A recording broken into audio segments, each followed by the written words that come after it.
Yeah, the HOK is the toughest environment. Enter at your own risk, it's the toughest environment. The HOK is the toughest environment. Yeah, stay strong, don't cry. It's the toughest environment. Yeah. No handouts here, you have to earn your respect. And when you do, you make they ass regret. They call it the toughest, and the title is earned from the bridges we crossed and the lessons we learned. In a cold-blooded kingdom, a concrete cage. Muslim, Christian, Israelites, step on the stage. I dare you, I dare you, I dare you, I dare you. In a cold-blooded kingdom, Sonata created. HOK, where you can't fake it. The HOK is where you fight back. No room for error, no window attack. It's a masterclass, how you handle the heat. Where the pedigree is written on the concrete streets. Toughest environment, yeah, we know the score. Locked in on debate and asking for more. The HOK is the toughest environment. Enter at your own risk, it's the toughest environment. The HOK is the toughest environment. Stay strong, don't cry. It's the toughest environment. Yeah.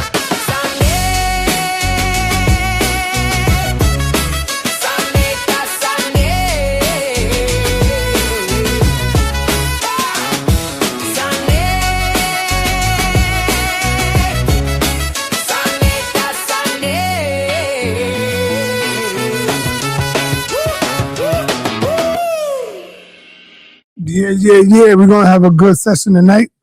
Dr. Enqi is here for all the smoke. Enqi will be in the building in a minute teaching. And I'm waiting on the host to come through. Nepal Shadash, you know this is going down. But I'm here to hold it down. And so, Dr. Enqi, what is it that you're going to be talking about? I'm here, man. We all here. There was something that I wanted to say too. Let me ask y'all a question. Do you think, I might be wrong, y'all might beat me up for this. Do you think black people should be involved in the protests that's going on with ICE? I say no. Because now they got a little feeling of how we felt when they was kidnapping us and taking us and snatching us. You didn't see nobody come for us. Nobody ran and tried to help us, even to this day right now. You don't see nobody giving a damn about our children. Right? Who do you see giving a damn about our children in them streets? Well, that's a subject for another time. Let me get Dr. Enqi in the building. Enqi, you here, man? Yeah. Happy New Year's to the family over here. Yes, sir. Happy New Year to you, brother. Yeah, well, I already said Happy New Year to you, Sal. But I mean the HOK, the HOK family. The debate coliseum. Talk to me, man. You're in the smoke session. You're here for all the smoke. Yeah, what is the smoke session? What is Well, that? the smoke session is you get up here, you do your teaching, you go in, and then after you finish your teaching, we open up the lines and have people challenge your information. Smoke session. Some might get up here and agree with you. Some might get up here and agree, but you'll just have to defend your information and show your sources or whatever you got to do, however you do it. So what's up, man? I'm holding it down till Nepal comes through. So what's happening? I don't know, Si. I don't know what to I guess, I could start a fight with Sekou. I got my MTV out. Savage! I'm a savage! Oh! I'm a savage! Whatever I want, I'm going to get! Whatever I want, I have to get!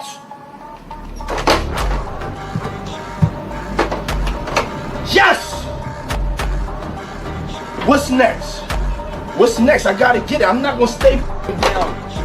I'm not gonna stay lying down. I'm not. I can't do that, man. I can't do that. What's next? Give me something else. It doesn't matter. Am I lying? It do matter! It does matter!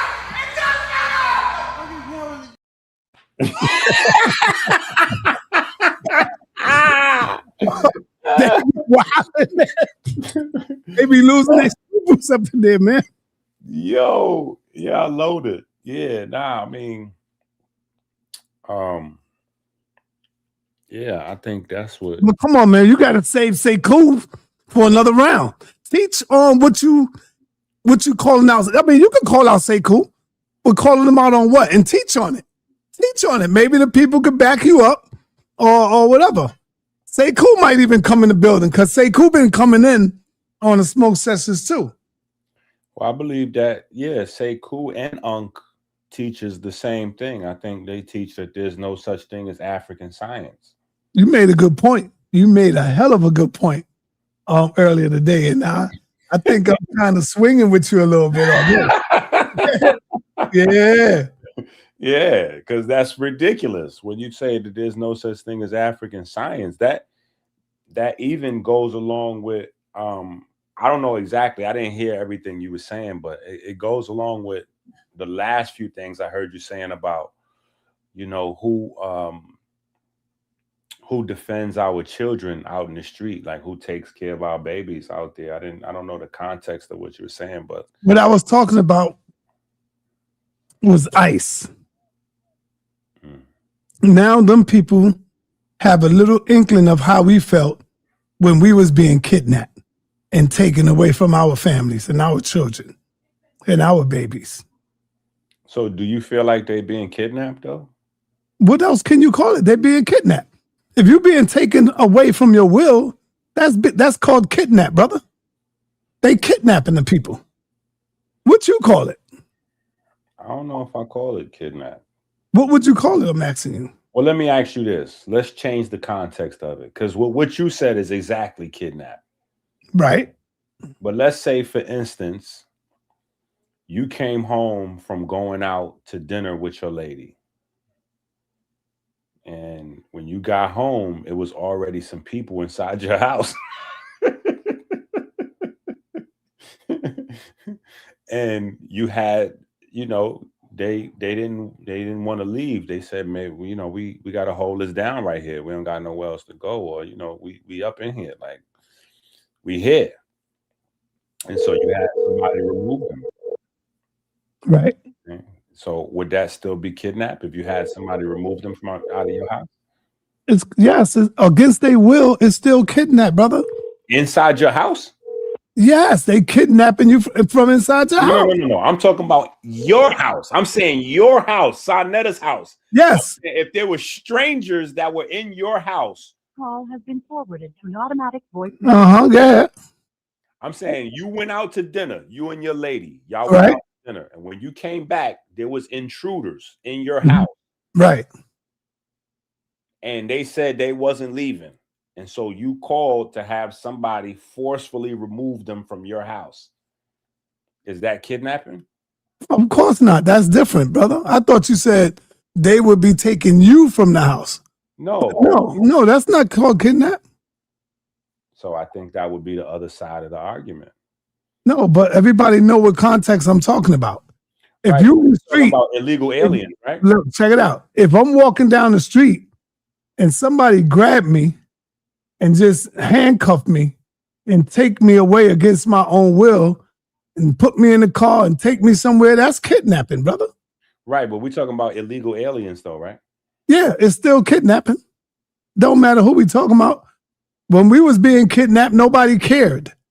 Nobody cared about our children. Nobody cared about our babies.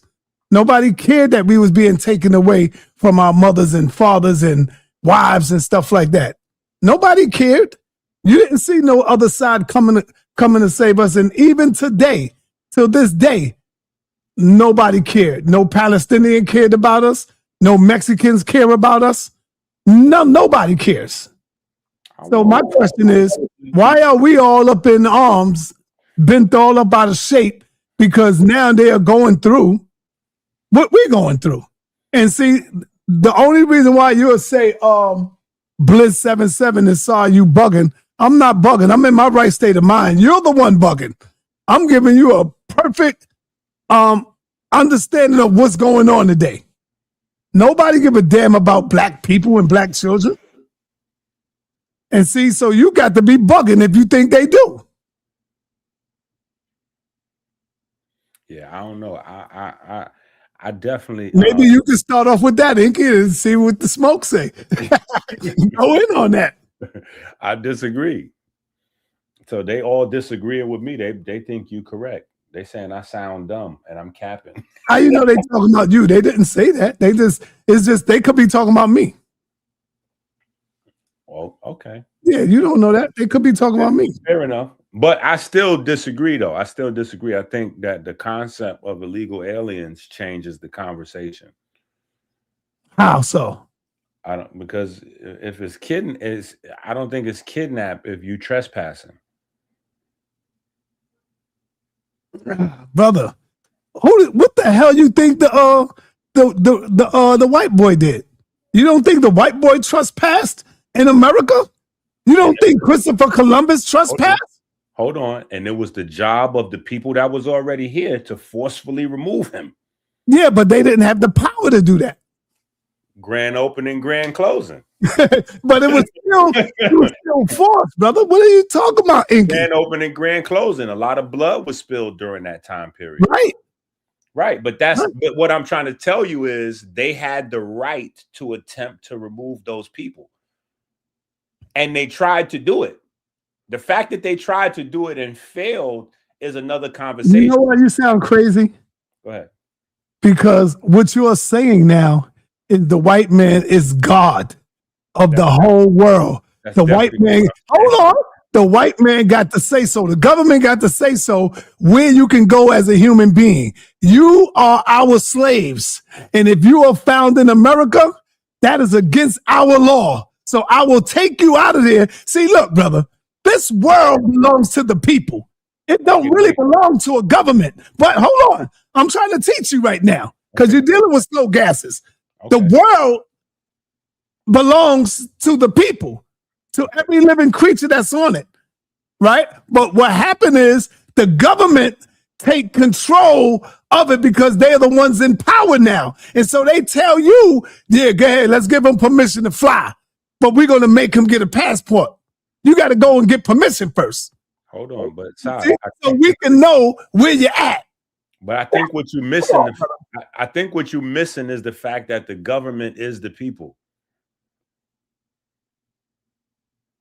All right, brother. The government is the people. The government is the people. The government represents the people. The government are workers for the people. The government represents the people. When I'm talking about the government, I'm talking about the elite, brother. I'm not talking about no black people. I'm talking about the European, the white man. That's who I'm talking about. So black people in the government, you don't overpower the European in the government. Okay, you just work for them. Okay, but wait, I just want you to be clear. I just want to make clear something. Because what you said is that you got people that saying Enqi is right. Come on, man, let's get it. Wait, listen. What you said is that I said that the white man is God. But now you just said, wait, hold on.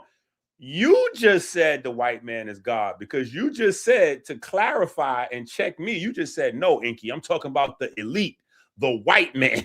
So you just identified that the white man is elite and that everybody else is beneath the white man. What I'm saying, what do I mean by elite? Define elite. Elite is the best of the best. Right. I'm saying. And you just said that the elite is the white man. No, listen. I'm saying the elite, talking about the white man that's in power. That's what I'm talking about when I say the elite. That's more powerful than us. That's more powerful than the brown, the red, the beige, the blue.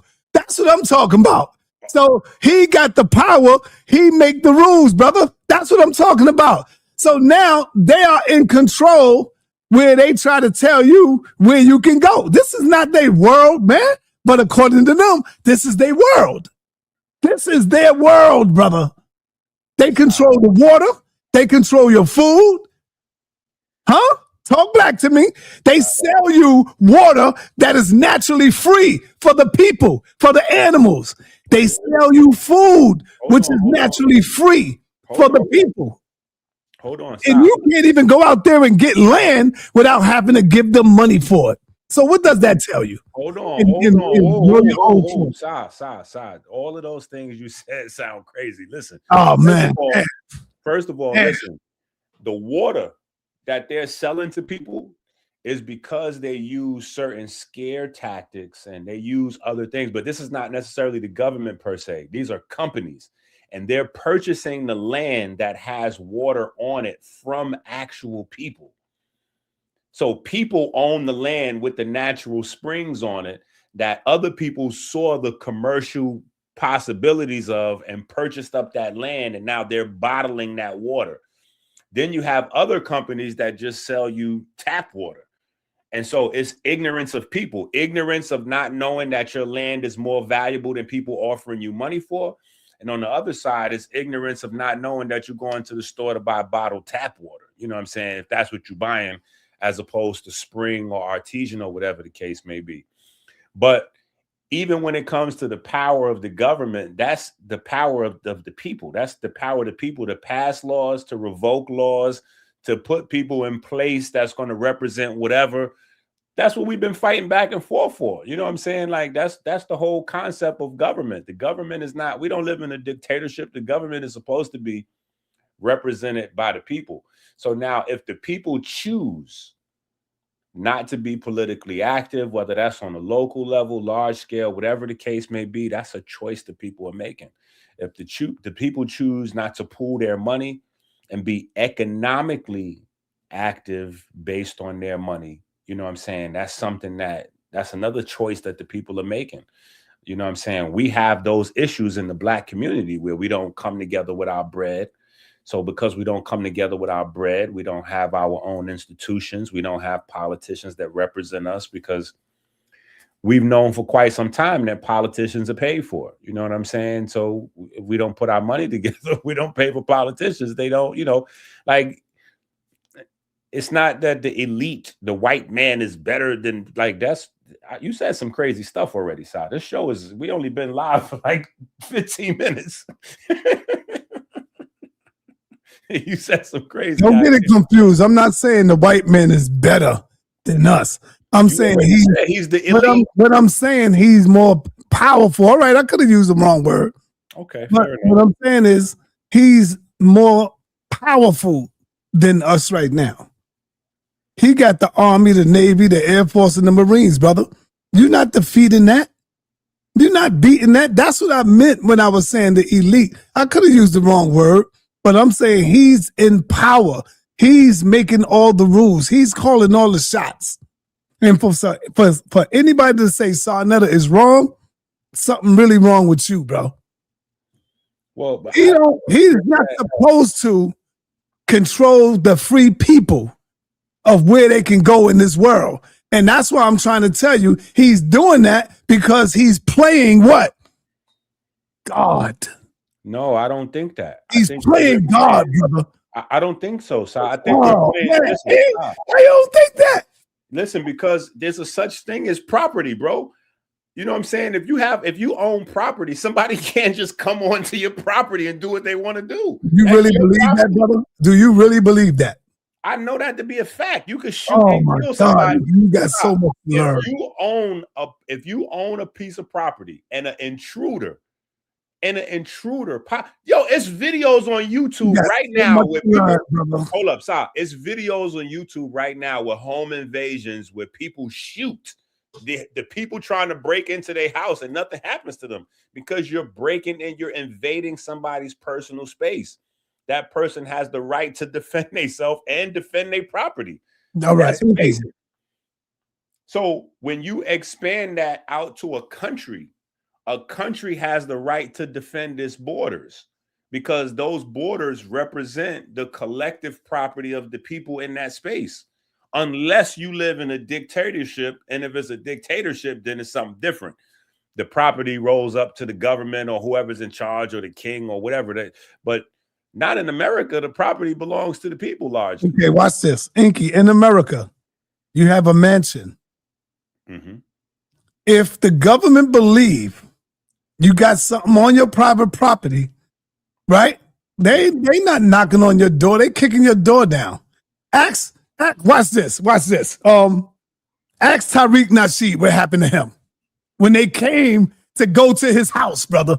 Ask Tariq Nasheed. Not only him, it's been many people where they going in there and taking your behind out. It don't matter if you own property. The government make the rules and the laws. The government break the rules and the laws. The laws is not worth the paper that it is written on, brother. They make those rules. They make those laws. And that's why I say you got a lot to goddamn learn, brother. You got a lot to learn. I'm not talking about me or you. Hold up. I'm not talking about you got a mansion and here I come trying to get on your property. No, I can't do that. That's not what I'm talking about. I'm talking about the power. They don't give a damn about your property. Right? All right, let me explain to you what I'm saying. Let me explain to you my perspective. I get what you're saying, but listen to my perspective because we're talking about the illegal aliens. So that's what I'm talking about. The illegal aliens technically are trespassing on American soil, right? And when we see that's something that they came up with. That's something that they made up. How is that something they came up with? Sorry, that's been going on since years. No, that's been going on since before there was an America. Trust me, I'm not mad at it. Listen to what I'm saying. Wait, listen. Just listen. That's been going on since before there was an America, brother. Before black people were even interfacing with white people. Black people were defending their property and their belongings from other black and brown people. But you just said nobody could come on your property. I'm saying here. So how does the Indians get their property taken? Hold on. Listen. What I'm talking about very specifically, right? Without jumping around, what I'm talking about is illegal aliens. I'm saying that my first analogy was to compare an illegal alien to a citizen where you have the right to be somewhere. If you have the right to be somewhere and you get snatched and thrown in a car, that's kidnap. If you are illegally somewhere and the person who is in charge of that place, owns that place, runs that place, removes you from that place, that's not the same as kidnap. Now, if you have an ideology that says anybody is allowed to be anywhere, you don't draw any boundaries because I'm a human, so I'm just liable to just walk anywhere and set up shop, and I could just start sleeping here and eating and doing whatever I want to do anywhere I want to do it at. That's a different philosophy. But what I'm saying is America is America. If you walk across these borders and you just start to sleep in somewhere, or you know, like, who put up the borders? The Americans. The government? The people that the people, government? Hold on. That the government? The employees of the people. The employees of the people. No, it was the government who put borders up. Guess what? Hold on. The same thing they did to Africa. Okay, so they let me set up Africa, right? Let me ask you a question. And they was carving up Africa to say, I got this, right? I got this part. You got that part. You got that piece. And they got that piece. They did the same thing. Wait a minute. So, Sal, let me ask you a question. What happened is we became complacent. Let me ask you a question. Hold on. We began to go along with that, what they was doing, and now it's too damn late to change it because we decades in already. No, sir. Let me ask you a question. Yeah. Did they have borders in Africa before white folks colonized it? Yes or no? No. No, Africa was open. You was able to travel all through Africa. Hold on. Borders and traveling is two different things. I know. People can visit other people's land. Right. But so what you're telling me is that there was no borders or boundaries to land. Well, you know, they had markers like, yo, the Bloods could be over there, or the Crips might be on this side of the end over here. In Africa? What are you talking about? I'm giving you something. I'm just saying something. Instead of calling them gangs and, you know, tribals, I'm saying Bloods. It's the same thing. That's all I'm saying. No, yes. Because you had royalty, whether you called it a king, yes. whether you called it a pharaoh, whether you called it whatever, and this was their land. This was their land. This was their people.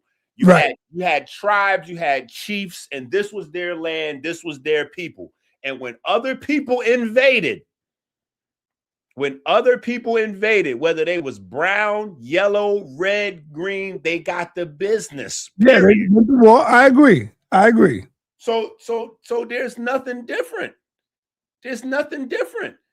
There's a process now in the world we live in where if you coming from another country, you go through a process and you come in legally. You know what I'm saying? Whether that process is fair or not, whether that process needs to be revamped or not. Let me ask you a question. Go ahead. In Africa, did they have to pay for water?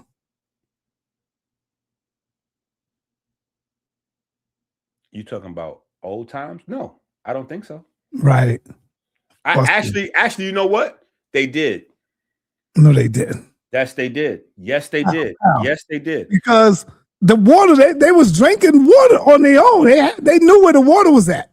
No. Water has always. Let me call you Bobby, man. Damn, man. Water has always been power. Water has always been power. Water has always been valuable. So if you had a people whose land was drying up and they wanted to come into your land or whatever, y'all had to have a treaty and sit down and discuss what was going to be the trade, and they would dam off the river so the river didn't flow. There was all kind of politics associated with water. They may not have paid for it like the way we pay for it, where you go to the store and you spend $1 on a bottle. Come on in this session. Cedric, here's my man Cedric. He says water was free, but beer had to be brought. Right? There you go. Yeah, but but read the full sentence. Water was dangerous, because he's talking about water that's just out there where you could just drink it. So he's talking about a time period where beer was the number one thing that people was drinking. Yeah, but they was drinking the water from the wells as well. What I'm telling you is that everything has always been a bargaining chip, whether people use cash, whether people use trade, whether people use work. There's always been an exchange. There has never been a time where there was no exchange, where everything was just free. Nobody's just walking onto your property where you got cows and chickens and all that, if you a farmer, and just helping themselves to your livestock. Like, yo. Right, I agree with you on that. So that's what I'm saying. There's always been a right to defend your land. Right, I agree with you. I agree. Your property. Now we have it organized to where we hire people to do that for us, and we collectively come together to make up the rules of how that's going to operate. Now,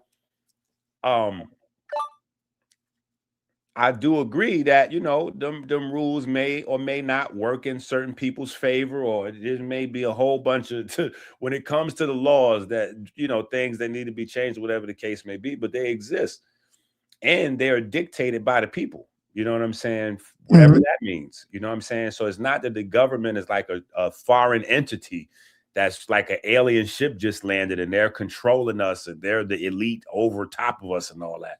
Because typically the people that work in the government are not even considered the elite. The elite people that, when we talking about the 1%, the people that really own everything and have the financial power, they don't even have jobs like that. Like they're not punching the clock nowhere. You know what I'm saying? So they wouldn't even be in the same conversation as politicians. You know what I'm saying? They would be behind lobbyists. So how did they become the landlords of this land? When you say landlord, you mean the custodian, the people in charge? You know what I mean, brother. That's the dictates of the people. Do you know what I mean, brother? How did the white man, the government, become the landlords to this land, brother? But see, why you keep saying the white man is the government? You wow, son. They are the government. Who do you think is the government? I mean, there's more white people in office, obviously, than anybody else, but the white man is not the government. You know that there's more white crackheads in America than anybody else. You know there's more white meth addicts. You can come up on your own, bro. Look, you know there's more white people on welfare and EBT and all that than black people. Yes, I do know that. But those are not the ones I'm talking about. That's why I said government. What you saying, Unc? Go ahead. I'm working my way into the conversation. I know you're saying something wild. I already know that. Yeah. I mean, Yeah. Even with your good points, they lead you down the road to something wild. Right. Right. So Unc, let me just ask you and get you in, since you didn't came in here. So I gotta ask you. So do you agree that the white man is elite above everybody else? No, I think human beings show elite characteristics at different times. Humans. Okay, talk heavy. See, we on the same page. I agree with that. Yeah. So hold on, let me ask him a question now. All right, go ahead. So if that's the point, why do you always say the white man's science and the white man medicine? You're saying he's actually elite. That's a good question, but for the wrong person. You don't watch my information, you don't read my book, so you technically don't know what I say. I don't use that type of terminology. No, you did in the debate. No. Yeah, you did. You actually did. Well, bring it up. Pull up the video clip. You did. Charles Darwin, white boy. You was like, he's the white man, he practicing the white man. You did all that. You did. Pull up the clip. Just show white the man clip. Theories. You did all that. Remember the science, the white man. Show the clip. Or you don't admit that the scientific theory and all that stuff is wrong. And you don't admit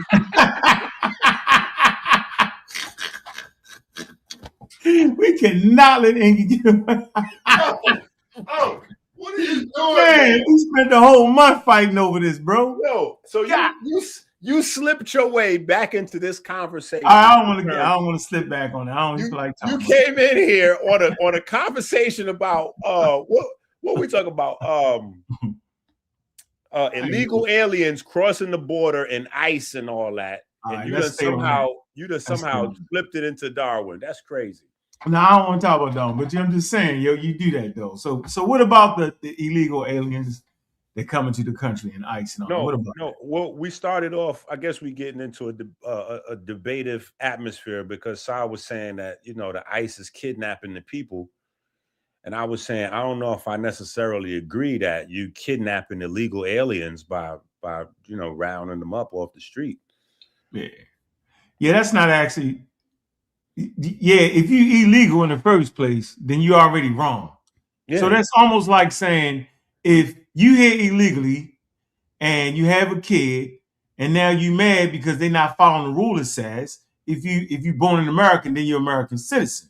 But in actuality, you're not really an American citizen because your mother and daddy was illegal. So that's just trying to take advantage of a loophole. Now, me personally, I don't give a D. You feel me? I don't care for real.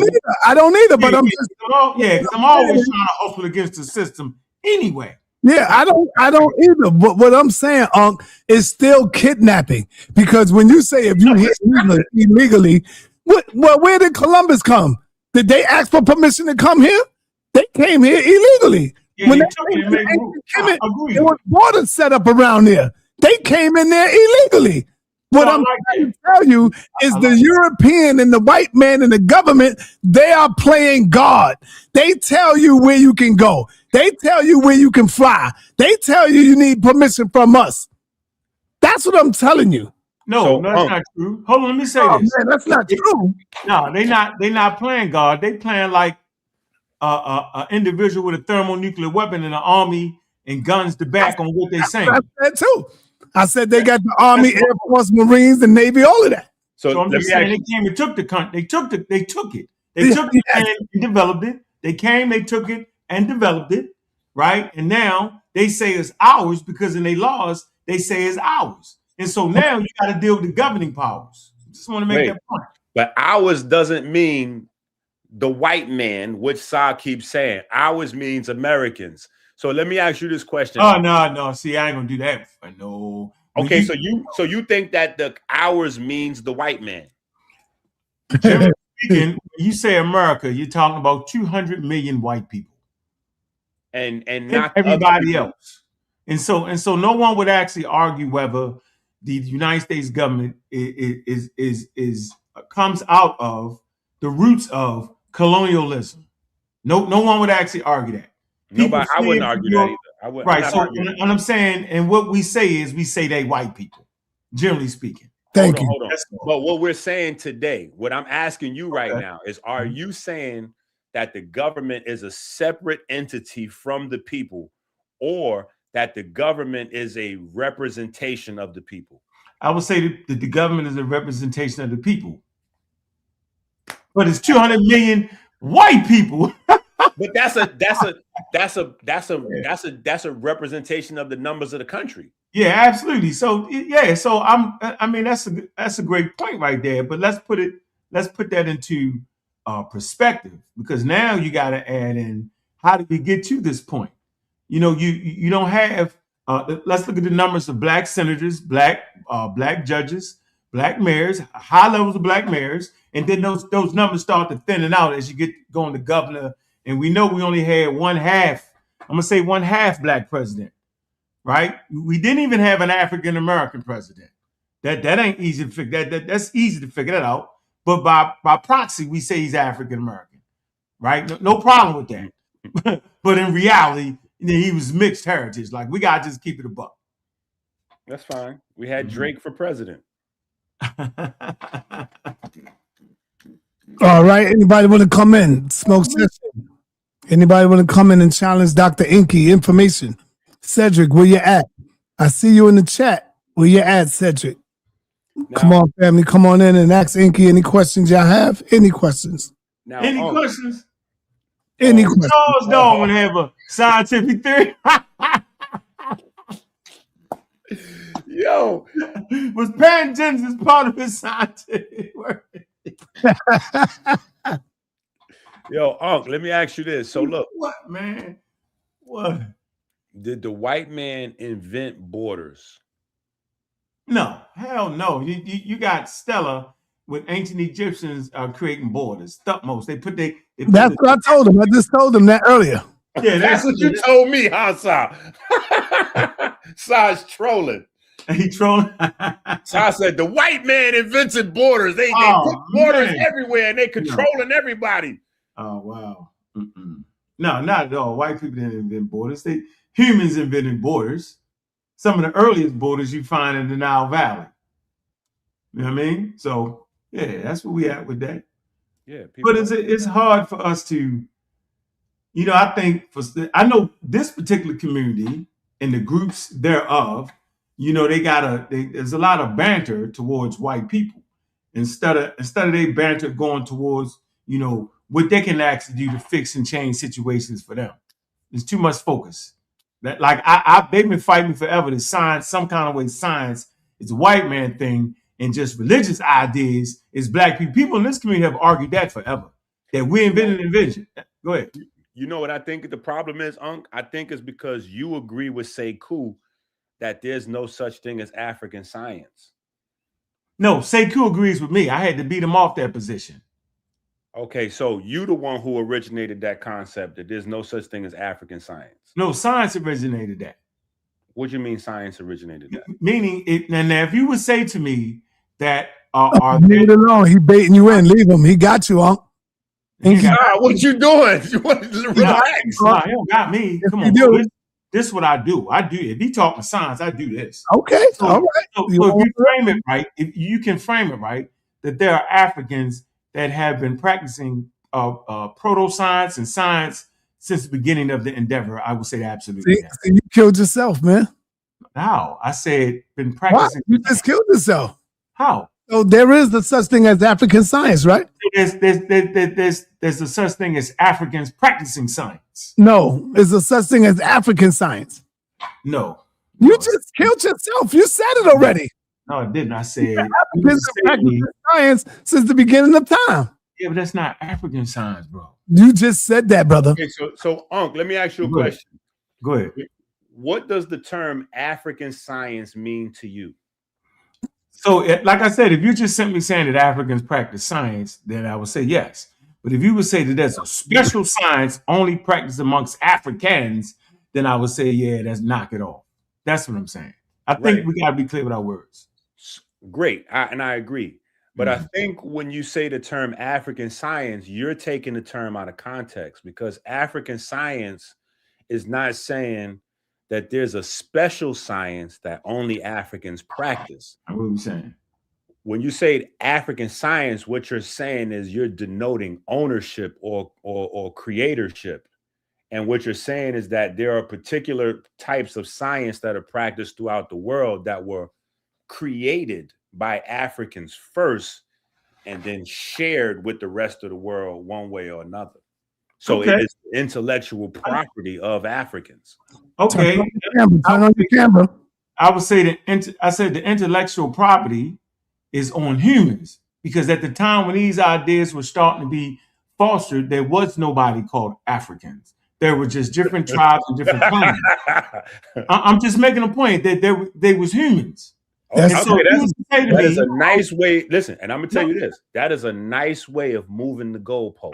No, I'm about to show you something. Now, if you would say to me that the earliest things of proto and pre-chemistry and pre-this and like proto-astronomy was some of the earliest evidence was amongst people who had brown and light brown colors, I would absolutely agree with you if that's the point you're trying to make. But once you get into the idea of having an African science, it would be ridiculous then, not unless you're just purely saying that since proto-astronomy and proto-science and all that starts in the continent of Africa, and you just want to say science is just African, then we just need to stay there. But most times what a pseudo means when they say African science is some kind of wild-ass idea they got. They don't actually mean science. Okay, but that's not what we're saying. What I'm telling you, I'm being clear. I'm saying that there's a reason why. Oh, let me ask you, what is the purpose for people to file a trademark or a copyright? So you switching a little bit. No. I'm just asking you the idea. So you have ownership of the idea and giving credit for you're the person that did that and found that. That's why you filed a patent. I did. I'm the first to orchestrate that way. So there's a purpose of having ownership of your intellectual property. Correct. So then you got to give an example of African science, though, and this will be where the rubber will meet the road. Hold on. So first let's stick where we at. Right. First, let's stick where we at, and then I'm gonna just let you walk on the landmine. If you're saying that I got tough feet. You're gonna need some feet from Westworld. You're gonna need a whole tough, right. You're gonna need a synthetic body. Listen. So what you're saying is that you are unaware, of Africans, or anybody on the continent of Africa, the landmass of Africa, creating any form of science or mathematics first. All right, is that what you're saying? No, I'm saying that they actually sit at the foundation of math and sciences. They sit at the foundation. I do a lecture on that. But go ahead. So if they sit at the foundation of it, and that means they're the creators of those things. No, it's not. It's always steps, but they sit at the foundation of that creation process. It's always steps. So who's the creators of those things that they sit at the foundation of? Homo sapiens sapiens in Africa. You're talking about a species, bro. In Africa, right. Human species in Africa created what would later on in modern times be called science. Okay, so stop right there. So those things that they created, they have the ownership of the intellectual property of, and therefore those things can and should be considered African science. Yeah, but watch this. This is how much I understand the subject matter. What would you like them, based off your logic, what would you like them to put a patent on? What idea? A patent is not required. No, but a large part of the reason. Hold on. Listen. When you listen to white racists, right? A large part of their conversation is that Black people have not created anything or contributed anything to the development of the modern world. Of course. That trickles down throughout the schooling and to the children. And this is one of the reasons why we have a disproportionate number of our children uninterested in science and mathematics. So that we on the same page. So understanding the ownership, understanding the creatorship, understanding that these types of things is in your blood would then inspire our children to be to go into the future and be the next, creator, founder of who knows what. Right. So there's an absolute importance for that, because we sit in the crux of a technology explosion right now. AI is going huge right now. And not only is AI going huge because AI is software, but there's a huge need for infrastructure, engineering, electrical engineers to build the new grids and the electrical generators and all those things across the world to facilitate the new use and the switch to electronic dependence. All right. Hey, Dr. Enqi, before we move on, hold on. Before we move on, I want to get this comment out the way. This is a comment for you, Enqi. Read it. Read it, Enqi. He said you're immigrant. Isn't Enqi Haitian, and wouldn't that make his family immigrants? Oh, wow. Hit you with that. Answer that, no, that would make me FBA.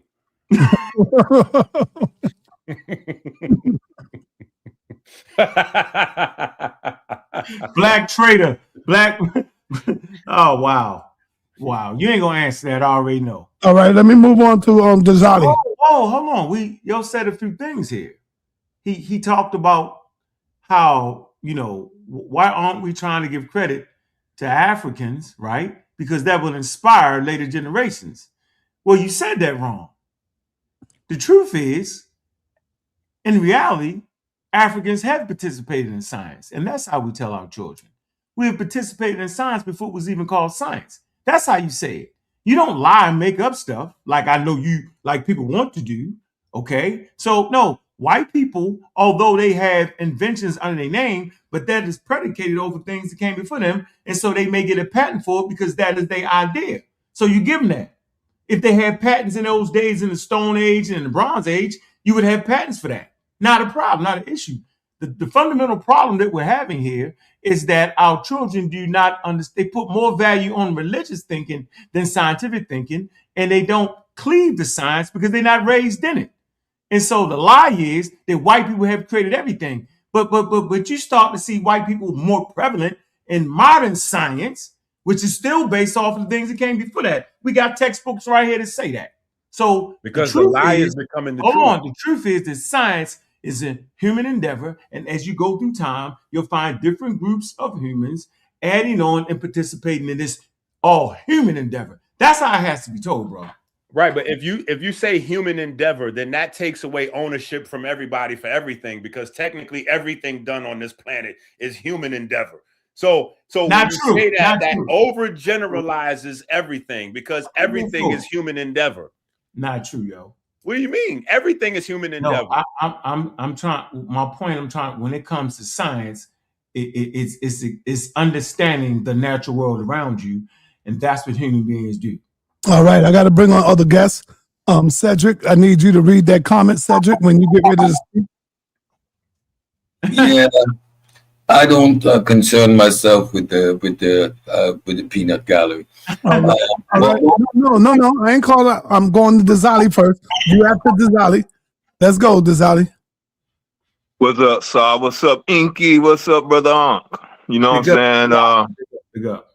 Big ups. I like where the conversation has been at thus far. You know, Enqi, you actually said some things earlier that I darn rock with you. You know, it sounds like you understand a bit about the natural world, which will bring me to the some of the questions that I want to ask you.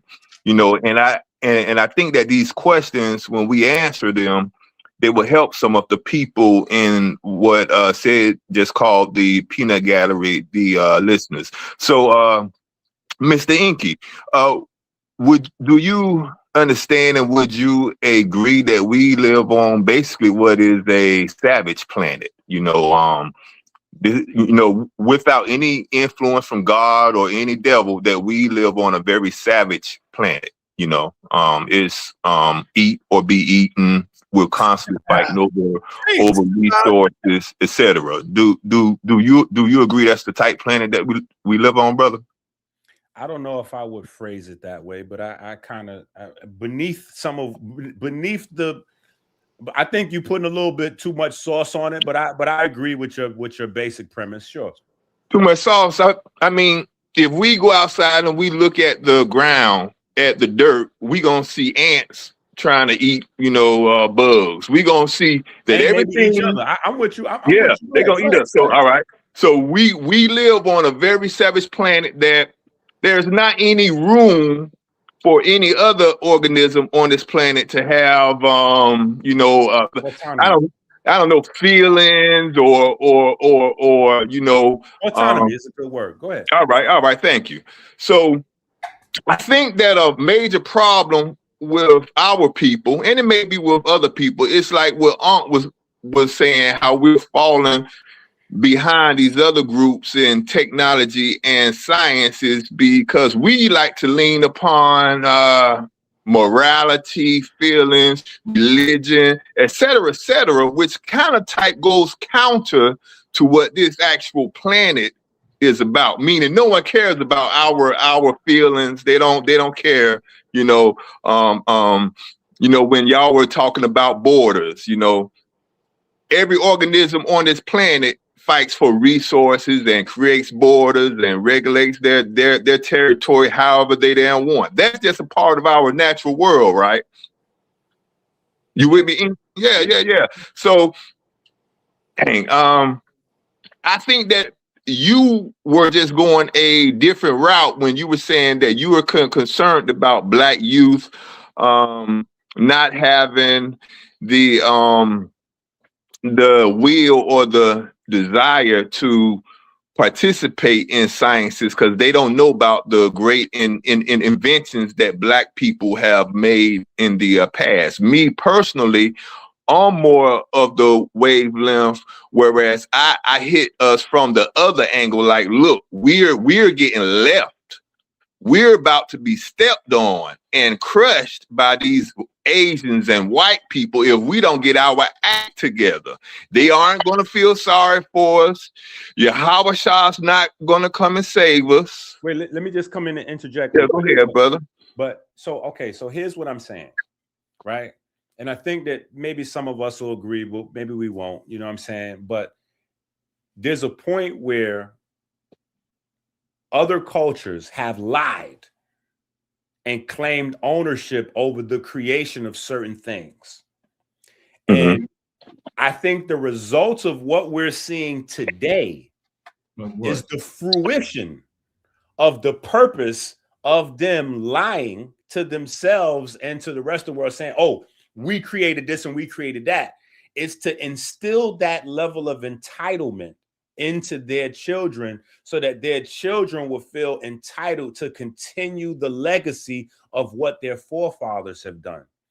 Mm-hmm. We pride ourselves with emotion and entertainment and religion because that is what we have been given in terms of entitlement. But what I'm saying is, hold on. What I'm saying is And I also want to make a distinction between inventions, because I think inventions is kind of a local thing where you like, oh, this person invented the light bulb, or this person invented car seats. So I'm talking about entire streams of thought. I'm talking about, for instance, I'm talking about like using the power of 2 for math that then becomes binary coding, that then becomes the basic system that all technology is run on, right? So that's way bigger than creating an app. That's way bigger than inventing a transistor or inventing a motherboard. That's the concept of the language that electronics run on. I'm saying that's a whole much more broader scope, right? Gotcha. And even the architecture of how those things are put together for electricity to flow through, because that's what we're looking at when we're looking at computer architecture, is how electricity flows through these different materials, right? Even those things, they have ancient origins. So I'm saying there's a different way.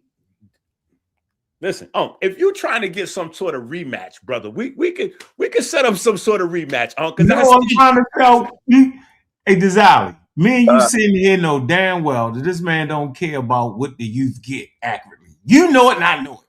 I can't sit up here and act like that he really care about the youth getting accurate scientific ideas. His whole damn YouTube channel is pseudo misinformation. Can't get nobody nowhere. We know it. He know it. Yeah, I mean, he gets beat up on a regular basis. He asks me a question. Man gonna fake like he care about getting accurate science. That man don't care about. No, that's not. I disagree with you on that. He just did it. He just did it. I'm saying I disagree when you say his whole channel is pseudo. I disagree with that. Because you ain't looked at his channel. I did. Have you, Unc? What are you talking about? I watch him live. Hold on. Let's have the listen. You trying to get this one-on-one? We should drop everybody off on the panel, and we should have Unc and Enqi night tonight. Hey, Enqi, listen. We should just drop everybody down and have a I like everybody on the panel. I already bludgeoned you. What was it? A month and a half ago? You done bludgeoned yourself. Listen. Yeah, let me ask you a question. That fake microscope you came up with on the walls. Fake sperm you made up. You're not ready for Enqi, brother. You're not ready for him. Yeah, I'm not. I'm definitely not. But we do know they ain't invent no damn microscope. If that's what you talking about teaching the kids, bro, I'm vehemently against the lie. Okay, so hold on. Yeah. So you're saying that somebody else used the convex lens to blow up images before Egypt did? I'm saying they created the eyeball, which would later on be used in that manner. Eyeball that was convexed, right? No. Listen. You said they created the eyeball, Unc? What are you saying? It was for the eyes in the statue, bro, that could move with you. So they consider that to be the first convex thing. But it wasn't thought of to be used in terms of a telescope or a microscope, bro. That's what I'm saying. You overwhelmed the whole situation. Tell the truth. It was a grand idea, bro. Right? And then later on, ancient societies would take that grand idea and add to it to talk about the things that you try to act like that they had in Egypt. They couldn't look at no damn sperm cells. And you made it up. That's what I'm saying. You took something that was real and legitimate, and you overruled it, and you miscalculated, and you pseudorized the idea. And let me ask you a question. So how did they accurately depict the sperm cells then? They didn't. You made that up. That's not what it was. Everybody that read MetaNet said you was out your mind and you act like you didn't hear that. And everybody act like. Let me ask you a question. Hold on. Let's use the phone. Let's use the phone and let's get somebody up here tonight. Now, when you say everybody that reads MetaNet, anybody got some. Hold on. I want you to bring somebody up here tonight. We don't got that reads MetaNet. I want you to bring somebody up here tonight that reads the Metal Netcher that also studies science. I want you to find me the well-read person in Metal Netcher that also can have a conversation with me about science. All right, let's hold on. I would like to do this for you. I don't want to take the Zelly time away from him. I want you to put a pin in that, right? But you good, Zelly? Because I'm about to beat him, crash him out. Good. I'm enjoying the show. So I would like to go back to the fake telescope or microscope that they had to see these micro size sperm cells. What you did was you got them a couple thousand years ahead of the microscope. What I said was that convex lens, that curved lens was one of the early forms of that you find in Nile Valley. So we can put a check mark on that. Bet they did that. Hold on, now. Wait a minute. No. Let's go step by step. Let's go step by step for clarity. Yeah, I want to do the convex. I just want to make sure you know that you just lied. I just want to be sure. Okay, I'm saying that the earliest form of the convex lens is in the Nile Valley. You said that's a lie?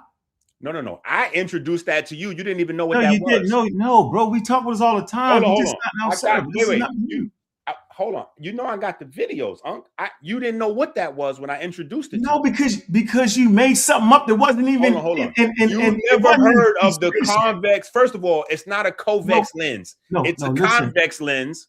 Wait. First of all, it's not a convex lens. It's a convex lens. No problem, Enqi. Second of all, you never heard of that until I introduced it to you. Hey, Enqi, I'm going to say this. You haven't heard of it because whatever the hell you heard of does not exist. Okay? Whatever you thought you was talking about is not an idea that you can find in science. You can find it on the European pseudo pages, but you can't find it in science. You can't find it with the invention of the telescope nor microscope. You made it up. And to show the people that you made that up completely right, it's not just a convex lens that allows you to see anything. They have to have another lens behind it, which is a whole total different type of lens. All right, yo, we ain't gonna have y'all two dominating it. Bet. On the circuit. Let me bring on. We just gotta set up a one-on-one for me. And then I got Black Sage. Cedric, you on the call? I got two simple points.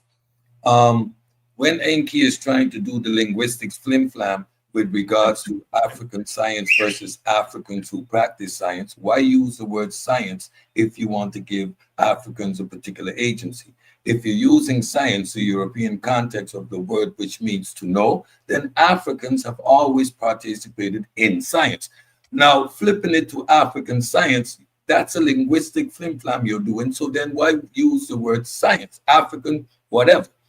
That's a linguistic flim-flam. Now, that last point about the binary, Enqi, why would you do that? With regards to computer systems and binary, it's an on-off. It's not a 1 and 2 concept, as in counting 1 to 2. It's an on-off concept. It's regard to electrical pulses. So now how are you going to tie back regards to on electrical pulse, off electrical pulse to ancient Kemet or any African concept of 2?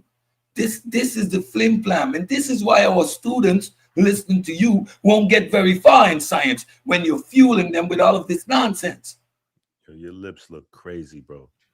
All right, so do you have a question for him? I ain't got no question for Enqi. I'm here just to make sure you don't keep talking nonsense. Don't let him throw you off, yo. Stay right there, yo. It was funny, though. All right, go ahead. That was good. All right. Enqi, you want to respond, Enqi? No, he responded to himself. He sounds okay. Let me move on to Black Sage in the building. Cam it up, man. What's up? Hey, peace, man. Hey, listen. I want to say I got your man is on the joint, but I do want to say, man, this is a good conversation. I think that when Enqi's talking about, when he talks about, peace to you, brother, peace to all you brothers on the panel. When Enqi talks about when he talks about intellectual property, I understand the concept and the vehicle he's trying to push, because when he talks about Africans dealing with science and versus African science, as Cedric put it, you do have to ascribe some type of ownership to those who create the concept, right? Go ahead, bring it out, Yara. Because we know we know historically, for instance, let's take Pythagoras. We know that Pythagoras has been given the false historical narrative that he came up with. He created certain mathematical schemes. We know that's false. We know that he learned that in African from Africans, right? So if you say that these things are African science, I don't think that's wrong what Enqi is saying, simply because when you talk about ownership or intellectual property, one thing about intellectual property, if you're the first person to come up with an idea, right? And someone builds upon it, they can't claim ownership of that. They really can't when you really talk about intellectual property, because intellectual property, you can't claim ownership as something if you add to something that it's obvious, or if you add to something that makes it a novelty. For instance, you can't take a bicycle and then put a entire rope on the back of it and say, "Oh, I created a new type of bicycle." You can't do that, right? That's just a novelty. That doesn't give you ownership because you thought you came up with an idea of something that's already existed. And so I think that what Enqi, and he can correct me if I'm wrong, what he's saying is that we know for a fact that high science, right, began in Africa with Africans. And those that built upon that simply have come to, especially that it's come down to us now historically, has taken ownership of that, has built wealth off of that, and simply have xed us out. And this is why they Hold on, hold. Backstage. Hold on, Yes, sir. Backstage. Let me add this real quick before you finish, and then you could go finish. No, go ahead. I want to say that wealth that they generated off of our intellectual property is the very same wealth that they're talking about gives them the ability to control governments and influence people at that higher level. So this is why I'm saying the control of the intellectual property is important, because wealth is still being generated off the intellectual property today. And it's sad that our people do not want to attribute the intellectual property to themselves, because other people are doing it. I'm gonna show an example when you finish talking. Go ahead. No, I'm actually done. And hey, I told you, Unc, leave this topic alone. Enqi got it. I was talking to him. And the reason Backstage is absolutely wrong, though. You're wrong. No, I'm not wrong. And the reason why I agree. Let him finish. Yeah, and I'm gonna land my plane here. The reason why I agree so much with Enqi and I understand his line of thinking so clearly is because that is what I do. Okay, I run my own intellectual property firm, and I said firm. Wow. So how you gonna have nature as an intellectual property though? This is what I'm. Science become nature. What are you doing? So this is what I'm saying. We have to understand that even things that you find right. So when did science become nature? Hold on. Like corporations today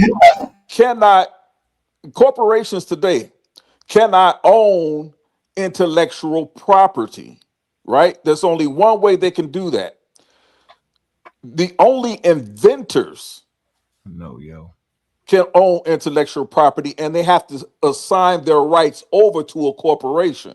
Why is that? Because corporations are only wealth building machines, right?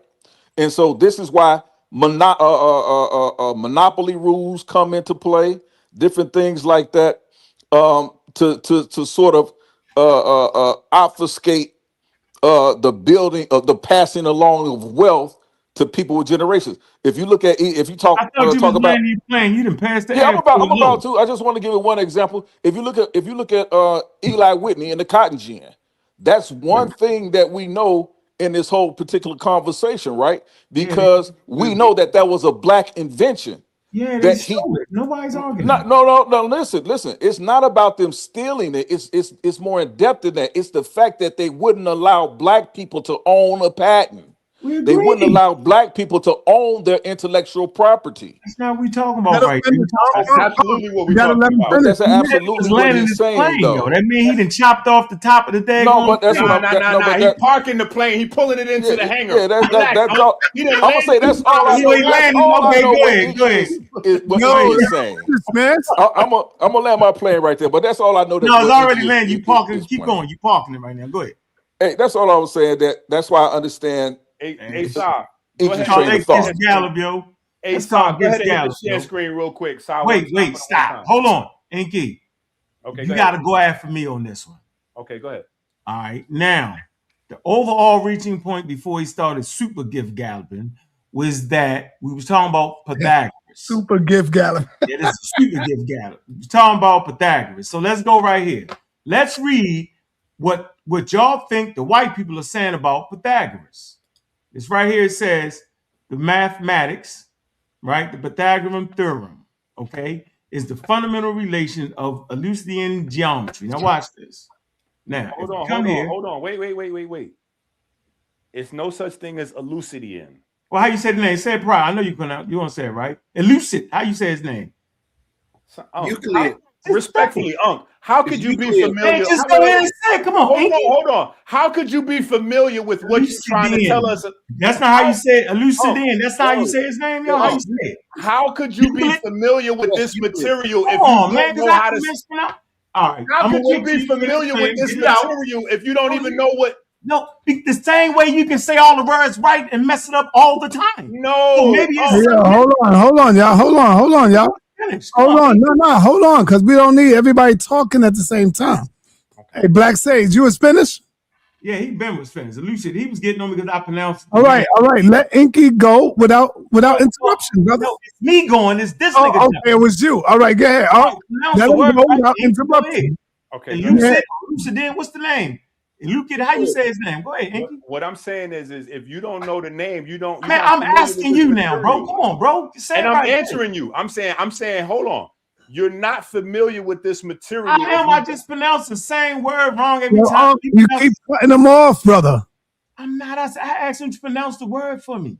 Right. And then every time he try to explain, you cut him off. Right. So I'm gonna give you the pronunciation, but what I'm saying is, if you don't know the man's name, you're not familiar with this information. Right. Says Enqi, the guy to pronounce all the name right and mess up all the material. Okay.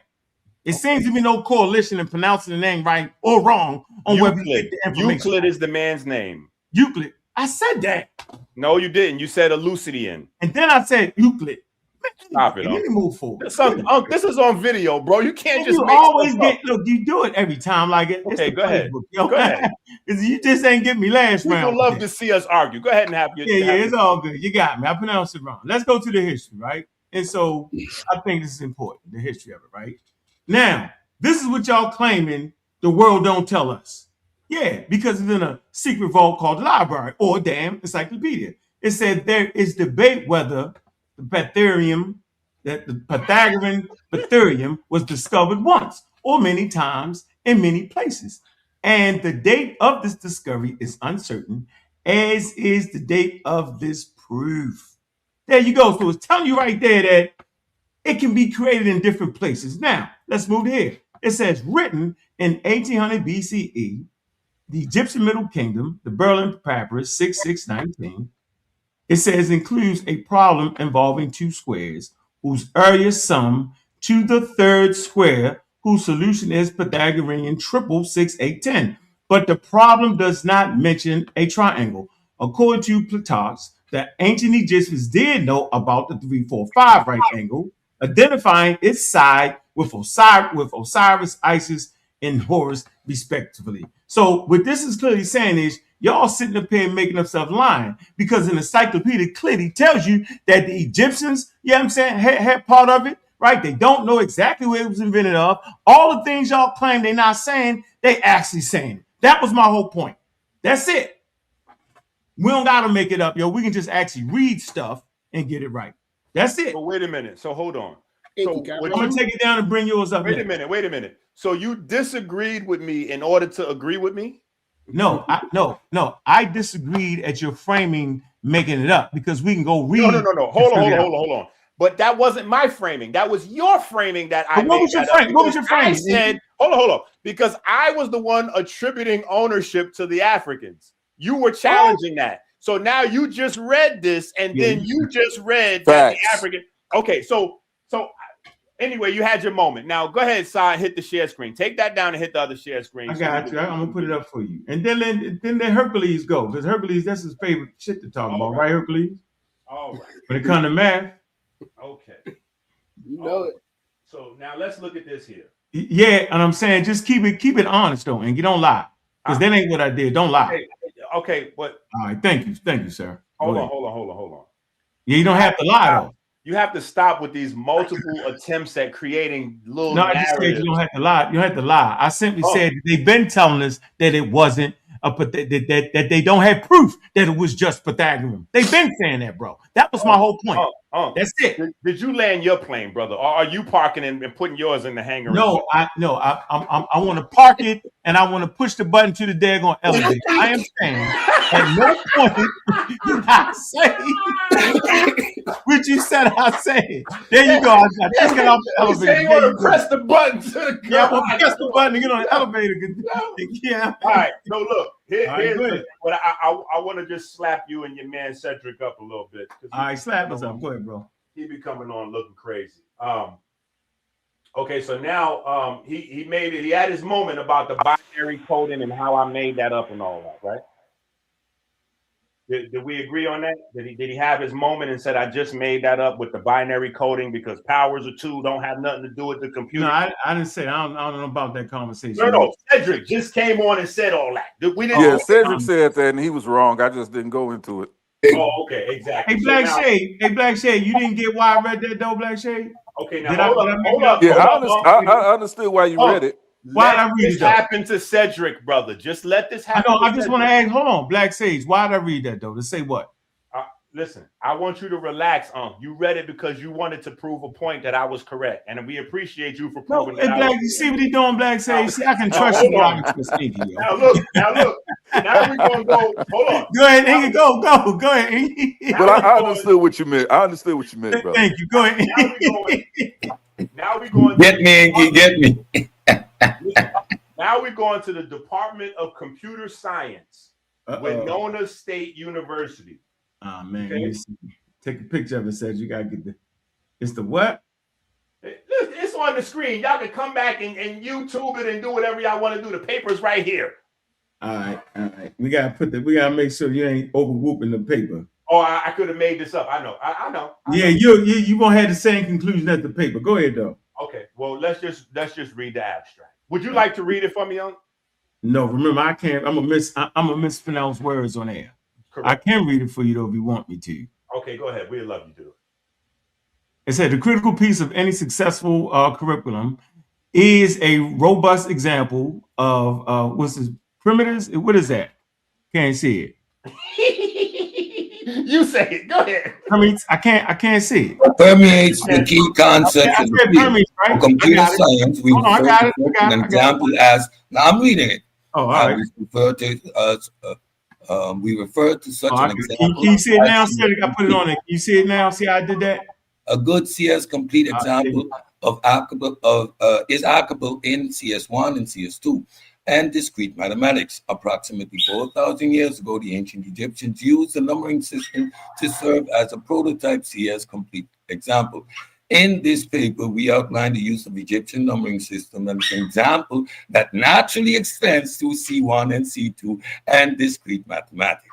All right, now, let me do that a little bit. Continue to the binary system. Go ahead. Hold on. Let me just read that. The binary system. Hold on, Cedric. Let me get you to mute your mic. In our concept. Let's go. Let me just get you to mute your mic there, champ. let me get that the proper. You done said C1, C2. You done messed it all up. You done messed it all up. Oh, shit. Go ahead, get me Enqi. Go ahead, yo. I got the thing. I'm gonna see what you're saying. What you saying this paper is actually verifying. That's what I need to know. Hold on. I'm not saying anything right now. We're just gonna read the abstract. All right. A critical piece of any successful curriculum is a robust example that permeates the key concepts of the field. For computer science, we refer to such an example as CS complete. A good CS complete example is applicable in CS1, CS2, and discrete mathematics, period. Full stop. Cedric, this boy is in the back Googling his fingers off. Yeah. I'm right here, bro. You tell me to read it. I'm right here. Just for the record, can you just explain? No, you I'm asking you a question, brother. You gotta relax. I got the floor. I have the floor, and I'm asking you a question, brother. The on and off electronics lines up with 1 and 2 in Egyptian concept. Go ahead, show us. That's what you want to show us. I have the floor, and I'm asking you a question. Don't ask me a question. Teach. Wait. See, this is why this is why they asked you if you was going to be able to control yourself. No. I'm not going to have to ask try to take you down, brother. I don't do 21 questions. Teach. Go ahead. Do I have to make your case? Take you down, brother? What are you doing? Look at your man. He is out of sorts. He just do 21 lies. Yeah, this is crazy. Let me just ask you then, because we. All right, go ahead. Ask me. Go ahead. Are you familiar with CS1 and CS2? Is that no? I'm not. What is that? Explain it to me. Okay. Program what? What you said? What is it? I don't want to applicate. I know it's got something to do with some type of application or something. It's a computer science class, level 1 and level 2. Yeah. I know it got something to do with that. But go ahead, explain it. What's the correlation? Because what are you saying this paper proves? We need to know that though. That's gonna help us. Make sure you ain't overdoing it. What you mean? It's the paper. Well, if we understand, that's why I'm asking, so we can go part by part, right? So it's saying right here very clearly, approximately 4,000 years ago. All right, yo, hold on for 1 minute. Hey, yeah. All right, Nepal is here to run her show. I'm gonna fall back. I just ask y'all to show some respect, man. Why you? Oh, no, I'm talking to everybody, not just. I ain't talking to you, I'm saying. You don't have to use the word respect. It's cool. Peace, everybody. I want to use respect. Peace. Okay, thank you, Senator. But you don't have to leave. I want to leave.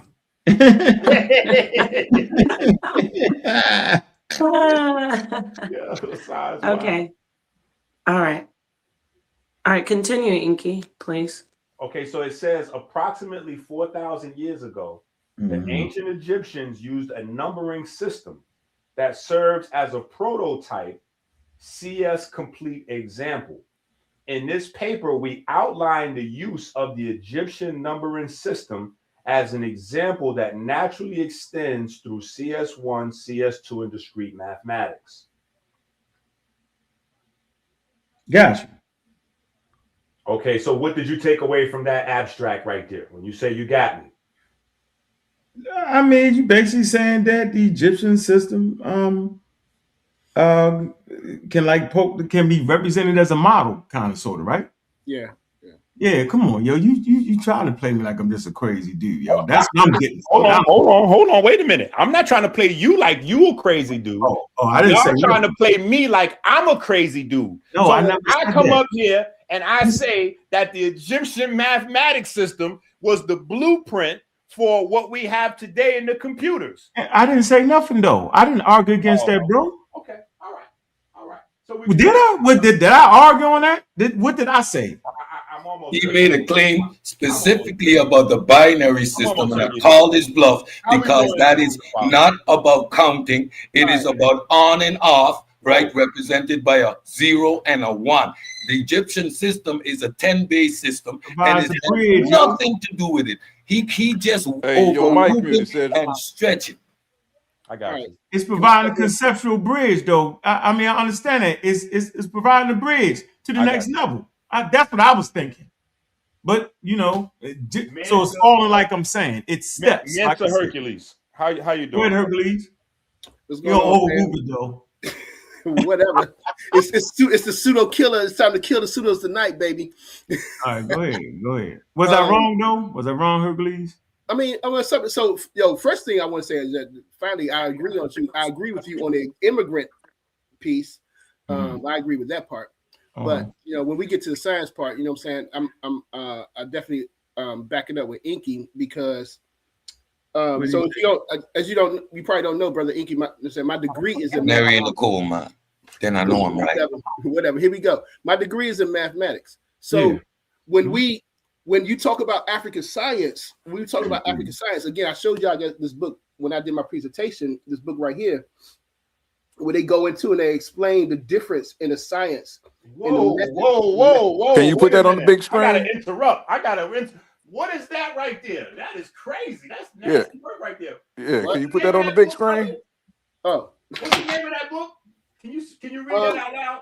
It's Introducing African Science, Systematic and African Philosophy Approach, or African Philosophical Approach. Woo!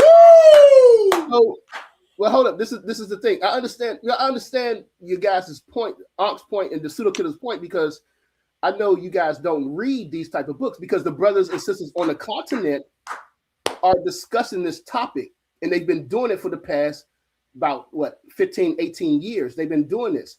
And so there's truly a difference.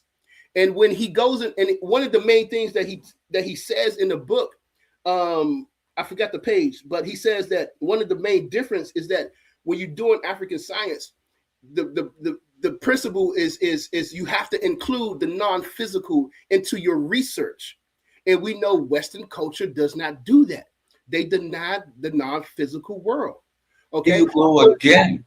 Non-physical doesn't equate to spiritual, because we understand the non-physical. Let that man go, man. You gotta let that man talk, yo. Let him. Yeah, I didn't say spiritual tonight, brother. Hold on, Hercules.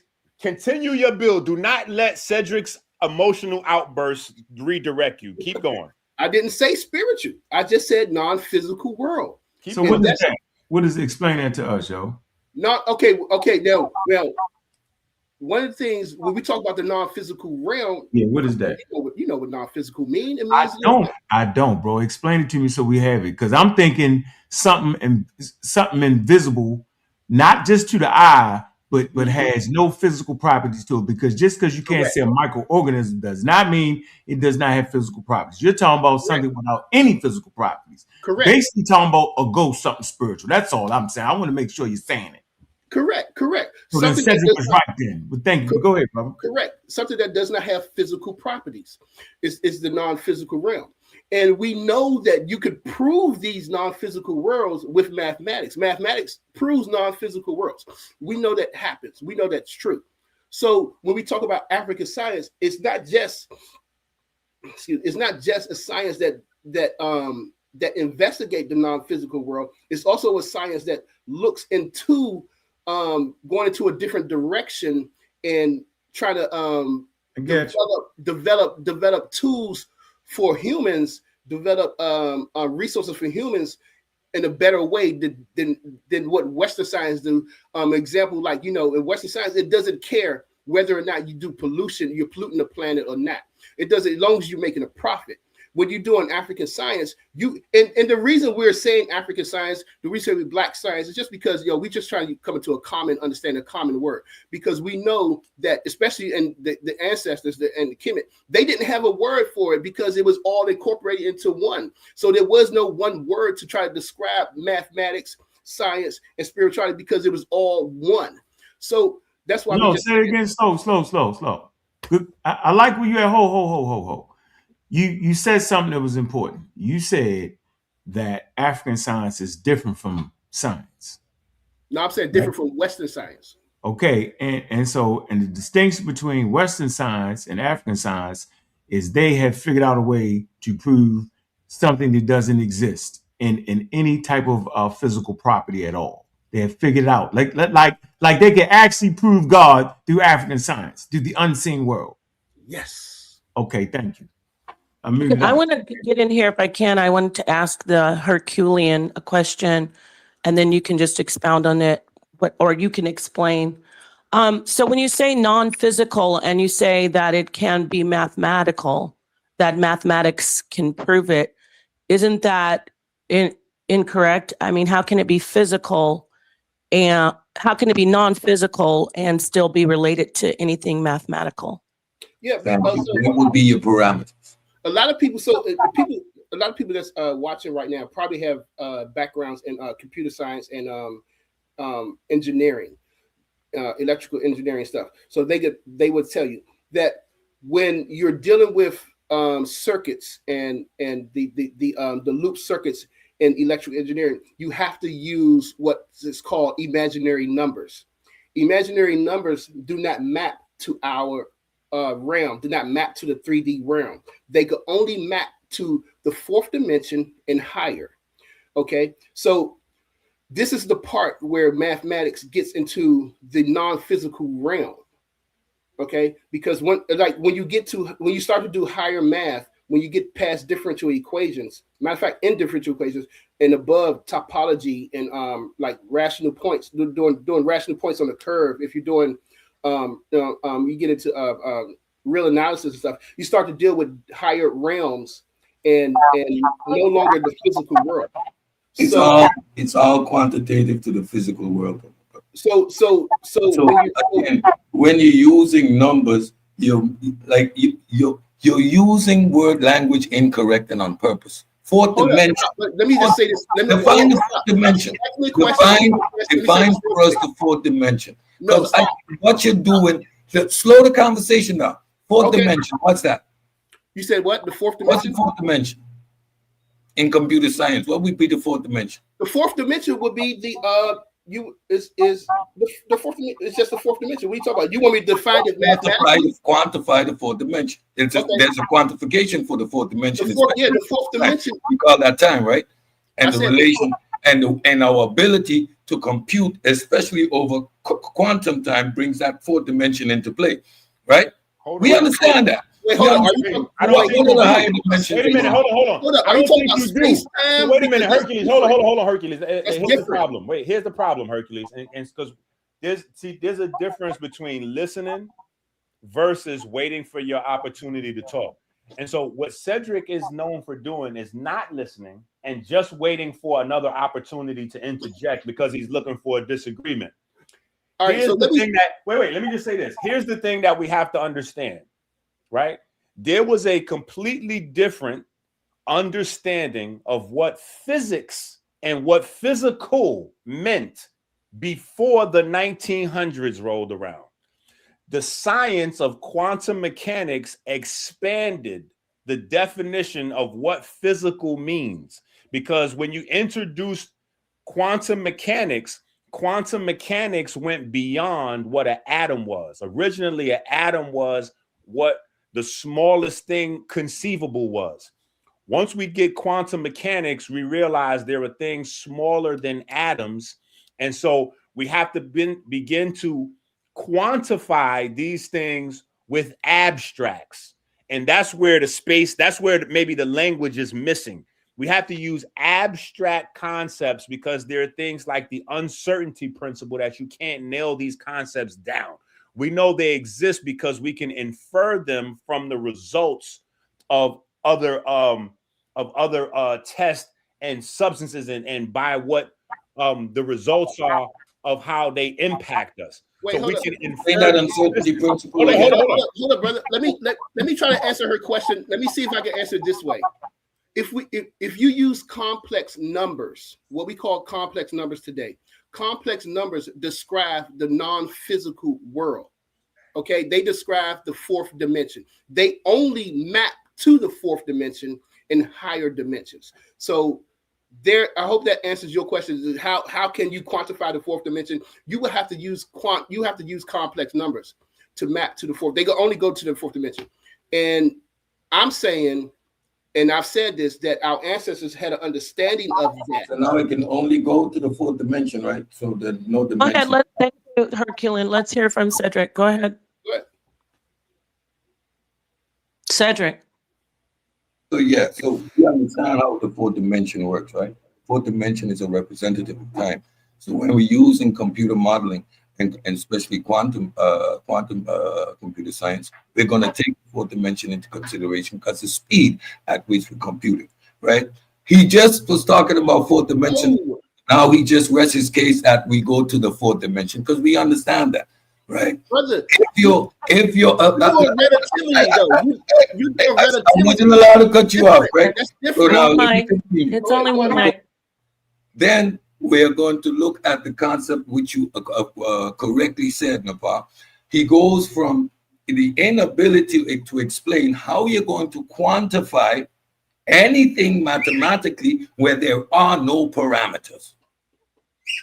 And then he starts to talk about the fourth dimension and how computing and numbers are abstract at that level.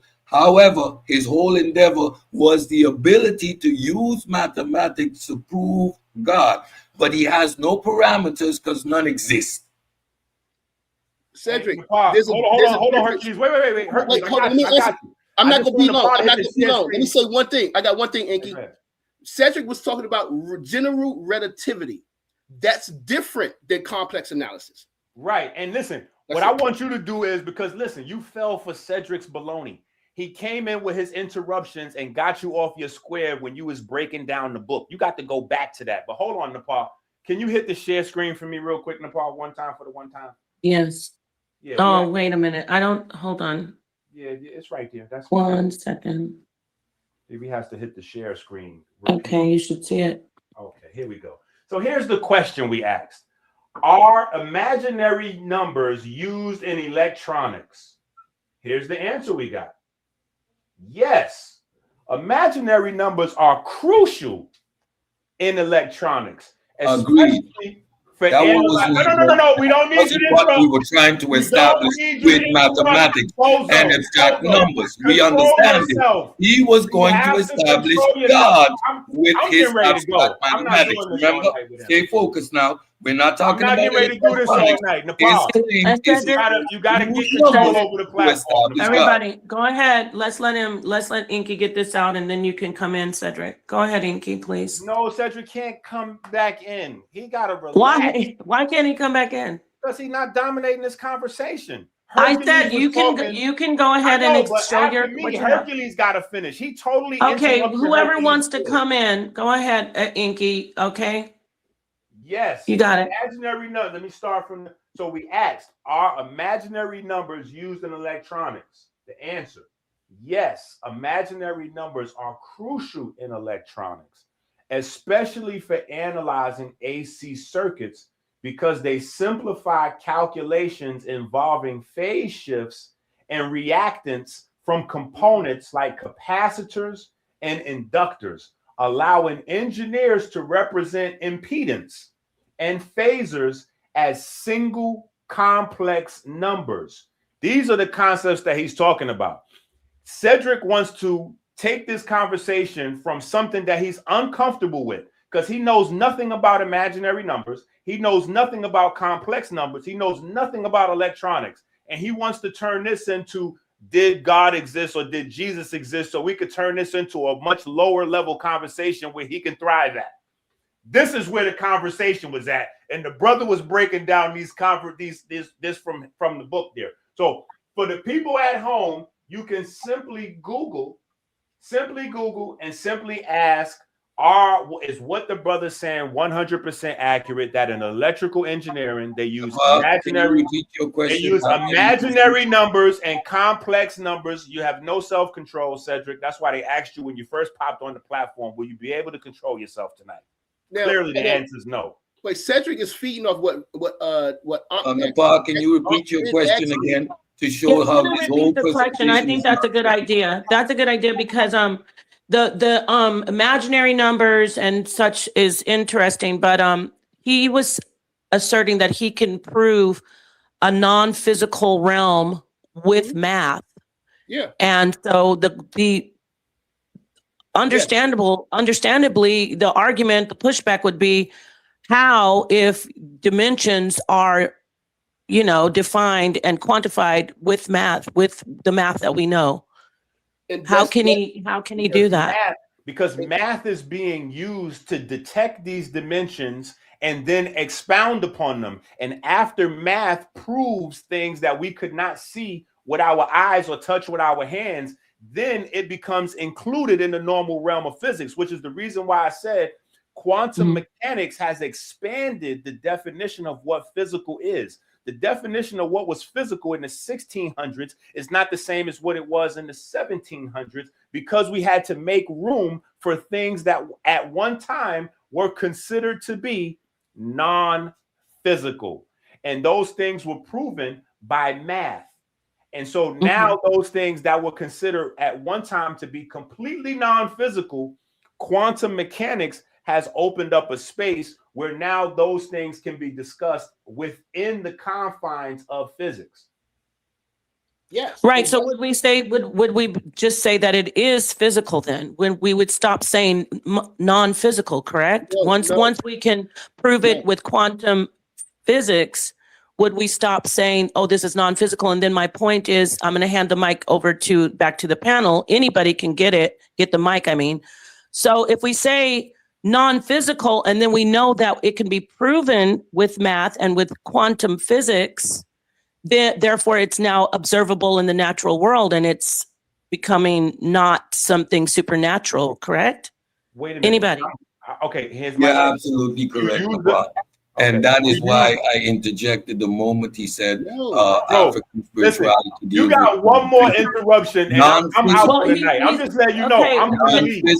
Non-physical. Can I hear from Enqi then? If you're having an issue with Cedric, can join the conversation. I don't think he was interrupting, but if it's bothering you very much to get the smoke and the pushback, Enqi, I'm gonna bring Enqi in.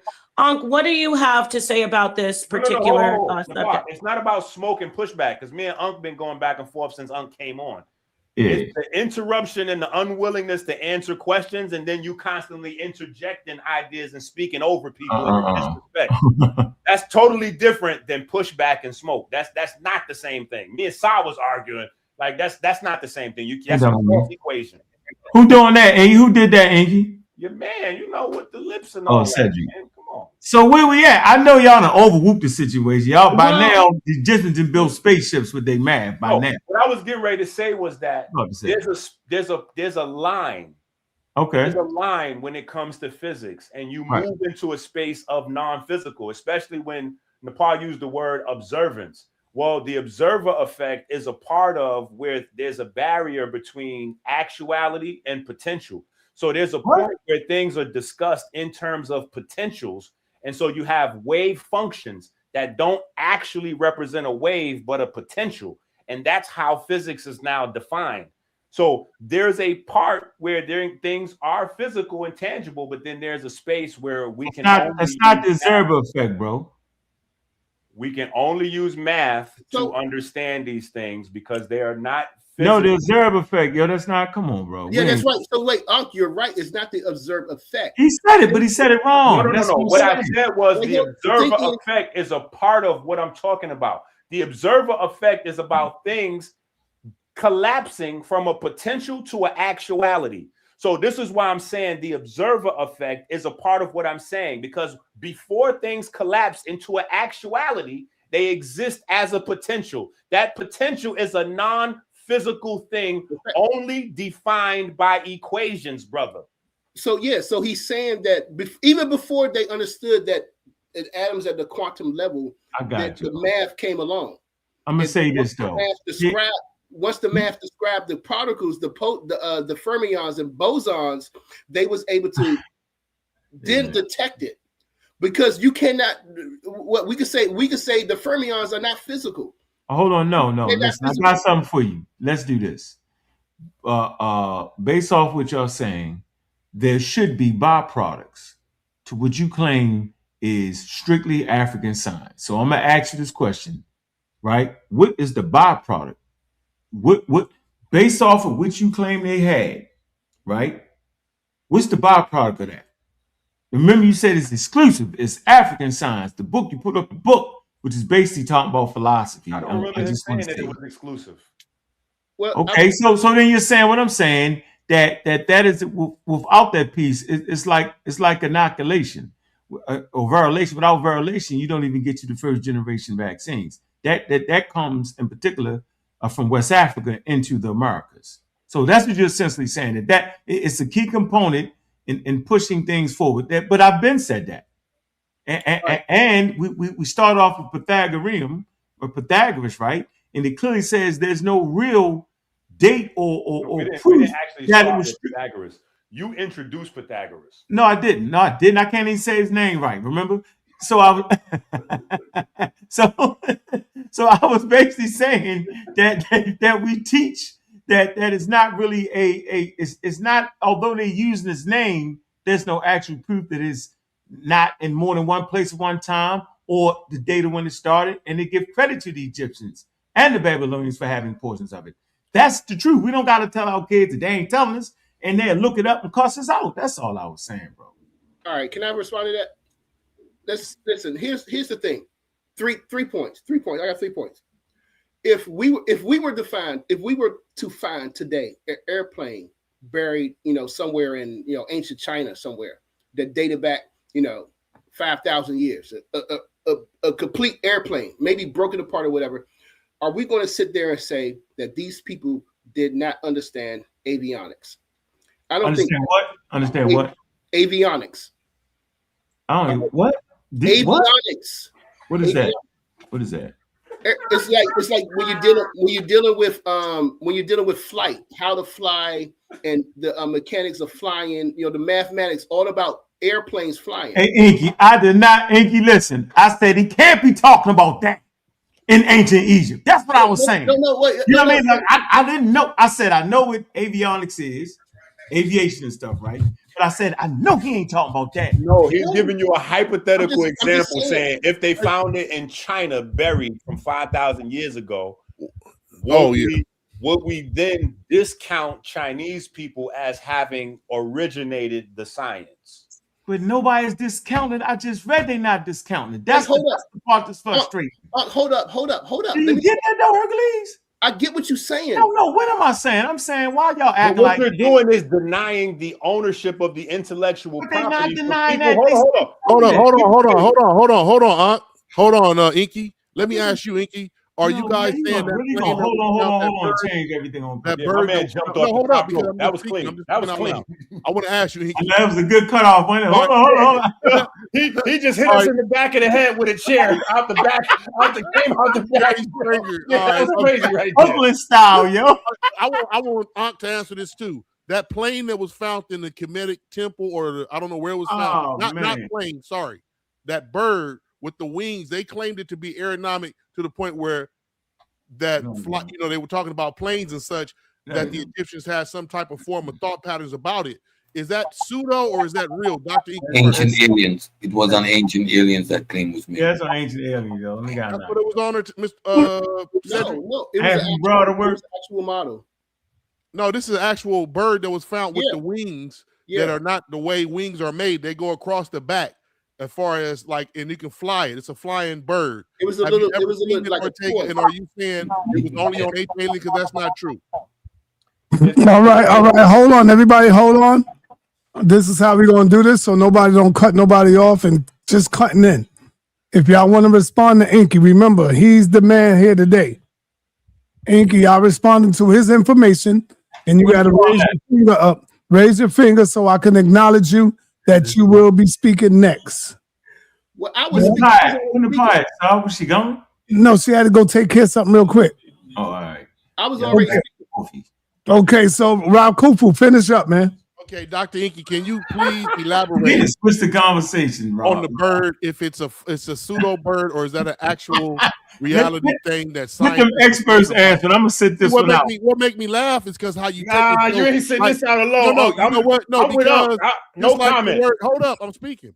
Just like the word pseudo doesn't always mean something bad. Cedric acknowledged that the other day.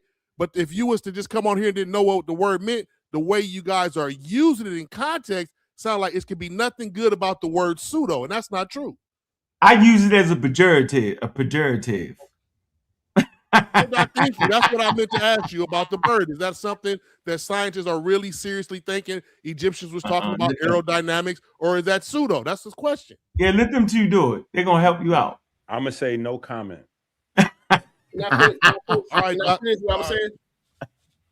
All right. Let me go to Hercules. What's up, bro?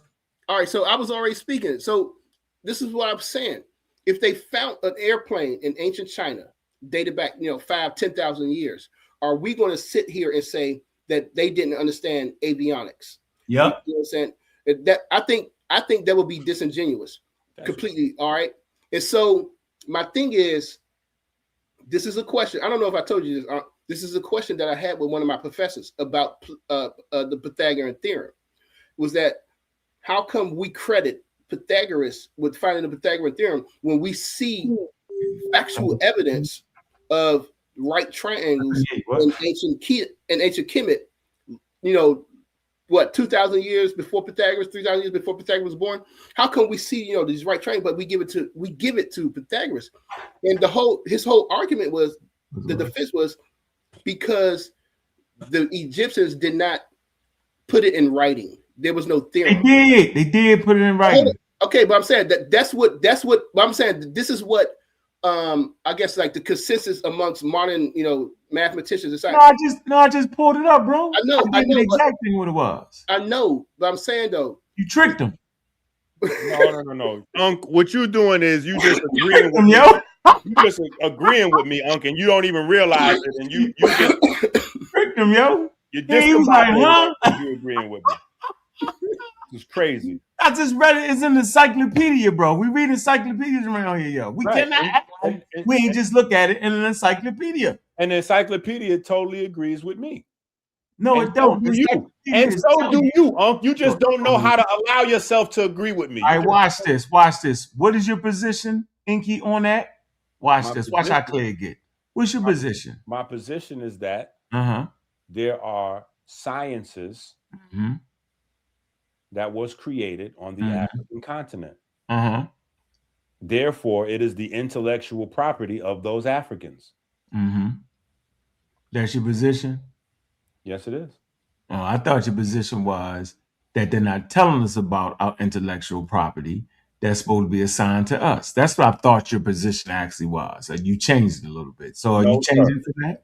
No, sir. That's been my position for a long time. So then why would you say that the kids need to know? Why would you say that? The kids need to know what? What is it that the kids need to know? Well, the kids definitely need to know that so that they can understand that they have contributed to the globe, their ancestors have contributed to the globe, and they can continue to do so. They don't have to run, jump, bust Dracos, sell bricks, and run around and look crazy to get to real long-term money. Because even when we get to the entertainment business, the reason why they're not able to hold on to the money they're getting into in the entertainment business is because they don't own their intellectual property. So they're creating the music, they're creating the beats, they're creating the melody. And because they don't have a concept of owning the intellectual property, they're not getting the money and the royalties, which is why the root of royalties is royal.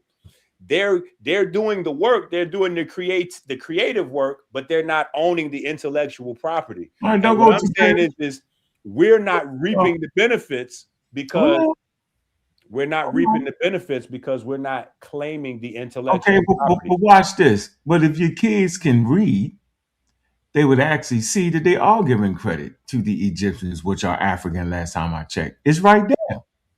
That was my hope. They're not hiding it. So then you are saying that there is a such thing as African science, correct? No, I'm saying that particular science, right? Math ain't science. First of all, math is proof. Math is not science. Math is not science. I don't want to argue with you. Hold on. Proof. So you're saying that the sciences that were created by Africans is not African science. I'm saying they give them credit. I just want to know. Forget credit and all that. I'm just asking you a specific question. The science created by Africans, what you're saying is that the science created by Africans is not African science. I tell you what we're going to do. We're going to do this. So you're not going to answer that question? No, I am. I want to answer it like this. If I agree to that, then since we know Africans are some of the first people to start off with math, then we're going to also name math African and just leave it at that. I'm down with that. Go crazy. Okay. We up. So everything is African then. We up. Next subject, Sal. What you got? There you go. All humans are African. See, all humans are African.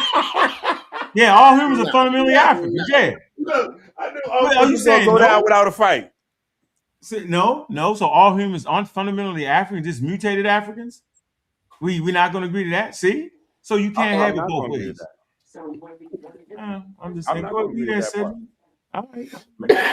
All right, yo, let's turn on your cameras if you want to speak. If you want to speak, you got to raise your hand. Let me know you're going to speak. Cedric, go ahead. Yeah, let me address some of the rhetoric we're dealing with here, and it's about maturity and just appreciating what actually is. Now, Africans hollowed out trees long before anybody else and understood how to build canoes, right? Did they provide us with the formula for buoyancy? So now the formula for buoyancy that came from that eureka moment, right? The understanding of what this is. Are we going to attribute it to Africans because they understood how to hollow out canoes? Okay, this means they understood buoyancy. You see how unbalanced the conversation is, how immature a conversation we're having here right now. This is nonsense. So when we're talking about science, there's a point in time in history that we are talking about science. Science itself is the evolution of us engaging with the natural world. Before you had science, you had natural philosophy. Science is the accumulation of when a particular philosophical thought came into being. Methodological naturalism, a system of which you observe and understand the natural world. Prior to that, we aren't there yet. There are steps. So again, when I listen to my good brother Mansa with his emotional outcry of this Pythagorean thingy, right? It is just to say, well, we didn't give Africans the credit for buoyancy because we got evidence of them building canoes, so they understand how to make things float. So they must be responsible for the formula for buoyancy. The conversation is unbalanced. They did give him credit. You know, scientists and doctors, they always give credit for where to get it from. You know that though, right? Yo, this is something the general public don't understand. Yo, wait a minute. One time, hold on, I'm gonna say this one time. Y'all can have at it. I am telling you that actual scientists and mathematicians, the like, they always give credit from where they gave it from. That's part of the field. That's what the field does. Today, that's what it's supposed to do, and that's what they do today. Yes. But and so they got to backtrack, but that's not how it's always been done. Yeah, I might agree with you on that though. Maybe. Well, we have to. History tell us that, you know, they wasn't giving blacks credit for anything up until very recently. But what I'm saying is Cedric just made up the fact that Mansa brought up Pythagoras. Mansa didn't bring up Pythagoras. I don't even think he said that word Pythagoras one time on this video. Secondly, is Cedric claiming that Africans did not understand buoyancy? I just want to get you on the record. Cedric, are you saying yes or no that Africans did not understand buoyancy? Play back the video. You understand what I'm asking you a question. See, this is what I'm saying. Hold on. He's asking you a question. Cedric cannot be up here and answer questions and all that. No, I didn't say that. I answered your question. No, I didn't say that. Yes, you did. I didn't say that. You implied it. No, I didn't imply that. Yes, so you did. He said it didn't have a form. No, are you saying that Africans didn't understand buoyancy? Yes or no? I said, are we going to attribute the formula of buoyancy to Africans because they understood buoyancy? Okay. All right. So let me ask you a different question. Let me ask you a different question. So no, we're not doing 21 questions. No, don't ask me any questions. But then what you doing up here? You got to go. All questions must be answered, man. But you don't answer any questions, Enqi. All questions have to be answered, Joe. That's a fact. So ask me your questions. Let's play the game. Let me show you. You can't do your linguistic magic with me. Go ahead. Ask. No linguistic magic, brother. Let's go. Ask. Are you saying that an equation or a formula is required in order to understand a physical? Did I ever make that claim? I'm asking you a question. You got to answer it before you go into your spiel. Why would you ask a silly question based on what I said? That doesn't make any sense. Cedric, stop. Cedric. He's asking you a question, brother. He's asking you a question. I'm answering him, right? Yes or no, brother? Is a formula or equation required? That's a silly question. It don't make no sense. If you understood what I said, you would understand how silly that question is, brother. So yes why would you need a formula? Why would a formula or an equation required in order to understand? Did the Africans have canoes prior to the advance of the invention of the formula? Listen to what I'm asking. Did the Africans have canoes prior to the invention of the formula? Yes or no?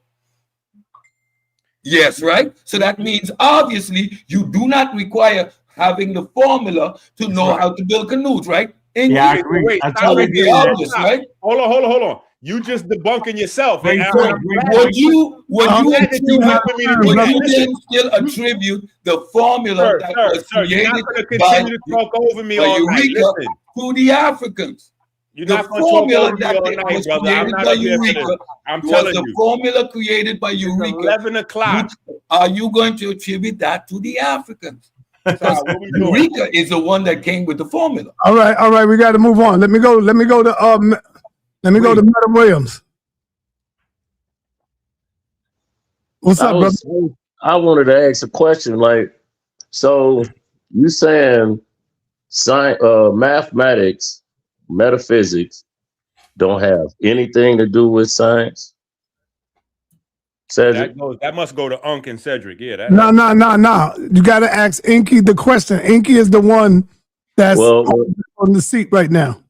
Yeah, well, Enqi, can you elaborate on how mathematics, because if we could say like 1 + 1 is 2, that's facts. But then when we turn around to science, it's theories, and tomorrow they can figure out something else to add on to what they already done discovered to be true.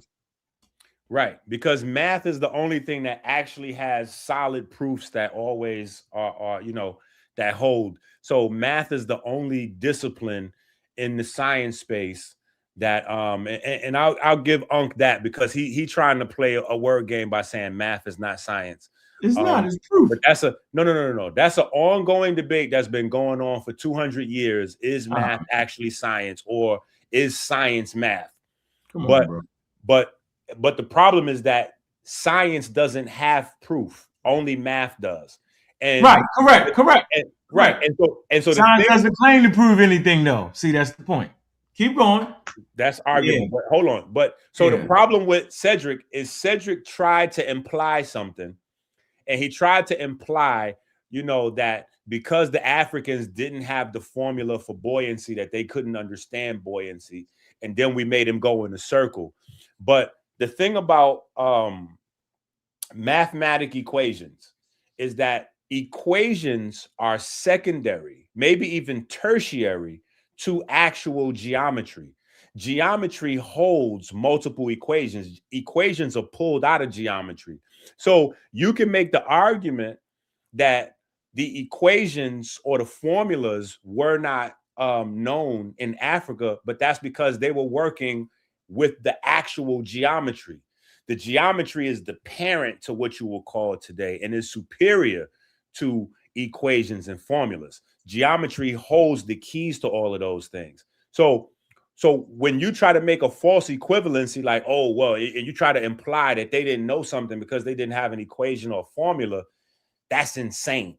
So I didn't make the claim that math is not science. That's a claim that Unc made. So so Unc would have to clarify what he's saying in terms of math not being a science or having anything to do with science. You know what I'm saying? All right, you finished? I would never make that claim. That sounds insane. Hey, hold on. I got a call on you. Williams, are you done? Yeah, because then with buoyancy, you can use mathematics to come up with the formula of buoyancy, right? And buoyancy is going to come down to geometry. Okay, I just wanted to give you an alley-oop, man. No. I got what you're saying, but I want Unc to be able to explain the mathematics not having anything to do with science. I don't want Unc to move away from because I said science doesn't try to prove anything. Math is proof. So math is a tool of science, right? And they use it in theoretical experimentations, regular experimentations. That's all I'm saying. This is not hard. And so the question to Cedric was, he said it. He said you don't have to know the formula, right? You don't have to know the element chart to do chemical reactions. We see it. We see they put together pigments in different colors. That's protochemistry. They know nothing about the element chart. And to say they do, that's the pseudo part that everybody don't want to. They see y'all don't want to really get with that. I know you heard me. What I said was, you have protochemistry. You do not have to know the element chart or none of the elements, but they made Egyptian blue, bro. This is synthetic color. But they did that. They did not know the element chart. But they had an empirical process that they could do and repeat it over and over again. Same in 150,000 years ago. They had protochemistry. They put together mixtures of chemical and certain things that would keep bugs away, bro. You're not going to sit here and tell me they understood the chemicals that went into doing that. They did not. But they had an empirical process that they could actually repeat this process over and over again. This is the difference between a pseudoscientist and the person that's transmitting these ideas correctly. Wait a minute. Hold on, Uncle. Yes, go ahead. What you're saying sounds crazy. Wow. So, and I'm gonna tell you why it sounds crazy. Yeah, I can. Because in order to reproduce, hold on. In order to reproduce Egyptian blue, like you bringing up Egyptian blue, in order to reproduce Egyptian blue, there was very specific ingredients that they had to use. So they absolutely had to understand the ingredients that they were using, and those were chemicals. So I said they didn't know the element. I said they didn't know the element chart because they didn't know the elements yet, bro. They had not separated and understood what the elements was, yo. And this is what I said. I said nothing more than that. And I said you still could do it without that. The same way you could understand buoyancy without producing the formula. Let me ask you a question. Is copper? Wait a minute. Is copper an element? Yes or no? No. It's an alloy. I'm done. No, my fault. Brass is the alloy. My fault. My fault. Brass is the alloy. Nah, brass is the alloy. Copper is the actual metal. There you go. I corrected that. Okay. And so are you saying metals are not elements? Yes, I say copper. Yes. Yeah. So metals are not elements. I didn't say that. I said, yeah, but bro, I said the element chart. They didn't even know it was an element. They didn't know that. All right, so you see what you do when you I hope that people watching see what you do when you get in trouble, bro. I'm not getting. I said yes. It's part of the element. What do you mean, bro? Just because you can work in iron don't mean you know what iron is composed of. I said, is copper an element? I believe it to be. Yes, I believe it to be. Yes. If I'm wrong, I can correct that right now. I'm saying yes. It is. Cu. It's an element. I said yes. I said yes. And if I'm wrong, you can correct me. And I said brass is an alloy. That means it's not an element. It's a mixture. Nobody mentioned brass. Ain't nobody mentioned brass. But I asked you very specifically about copper. I made the mistake and said copper was an alloy. I'm just correcting that. That's it. Come on, bro.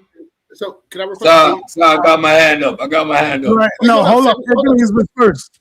Hercules was first. Go ahead, Hercules. And then I agree with what Cedric was saying. And that's what I was saying in my presentation. One of my presentations was that with our ancestors, they did a lot of practical things. And the math came later. They grew up it's like with the spirituality. You know, you growing up in a system, in a world where you're doing rituals and spirituality. You know, if you get initiated into the school, you're going to ask yourself, yo, how can I prove this? How can you mathematically prove this? You know what I'm saying? You're not as a kid, as a teenager, 20, whatever. You're not worrying about proving it. You just accept it. You just know it's real. You know it's true. Like the canoe. You know, like he said, you're carving out a canoe from a tree. You know it's real. You know you can throw it in the water. It's going to float. You're not worrying about, yo, how can I prove this? You're going to do that later. That comes later. So with the ancestors, from what I think, my whole point of view is that they did things. They understood. They understood the world, and they proved it later. They proved that, oh, this is actually real. You could actually prove this. You know what I'm saying? And so that was just my point of view and how I look at it, and how I see that they did things. They understood that the spiritual realm is real, and they set out to build a civilization based on the fact that the spiritual world infects or implement or has effect on the physical world. So they proved it through building the temples that they built, building the pyramids, and showing you that, hey, all this stuff is has an effect on the physical realm. And so they did it first as practical, but then the mathematics came later. So that's just my point of view, and from what I see and from what I study. So that's just my point of view. That's all.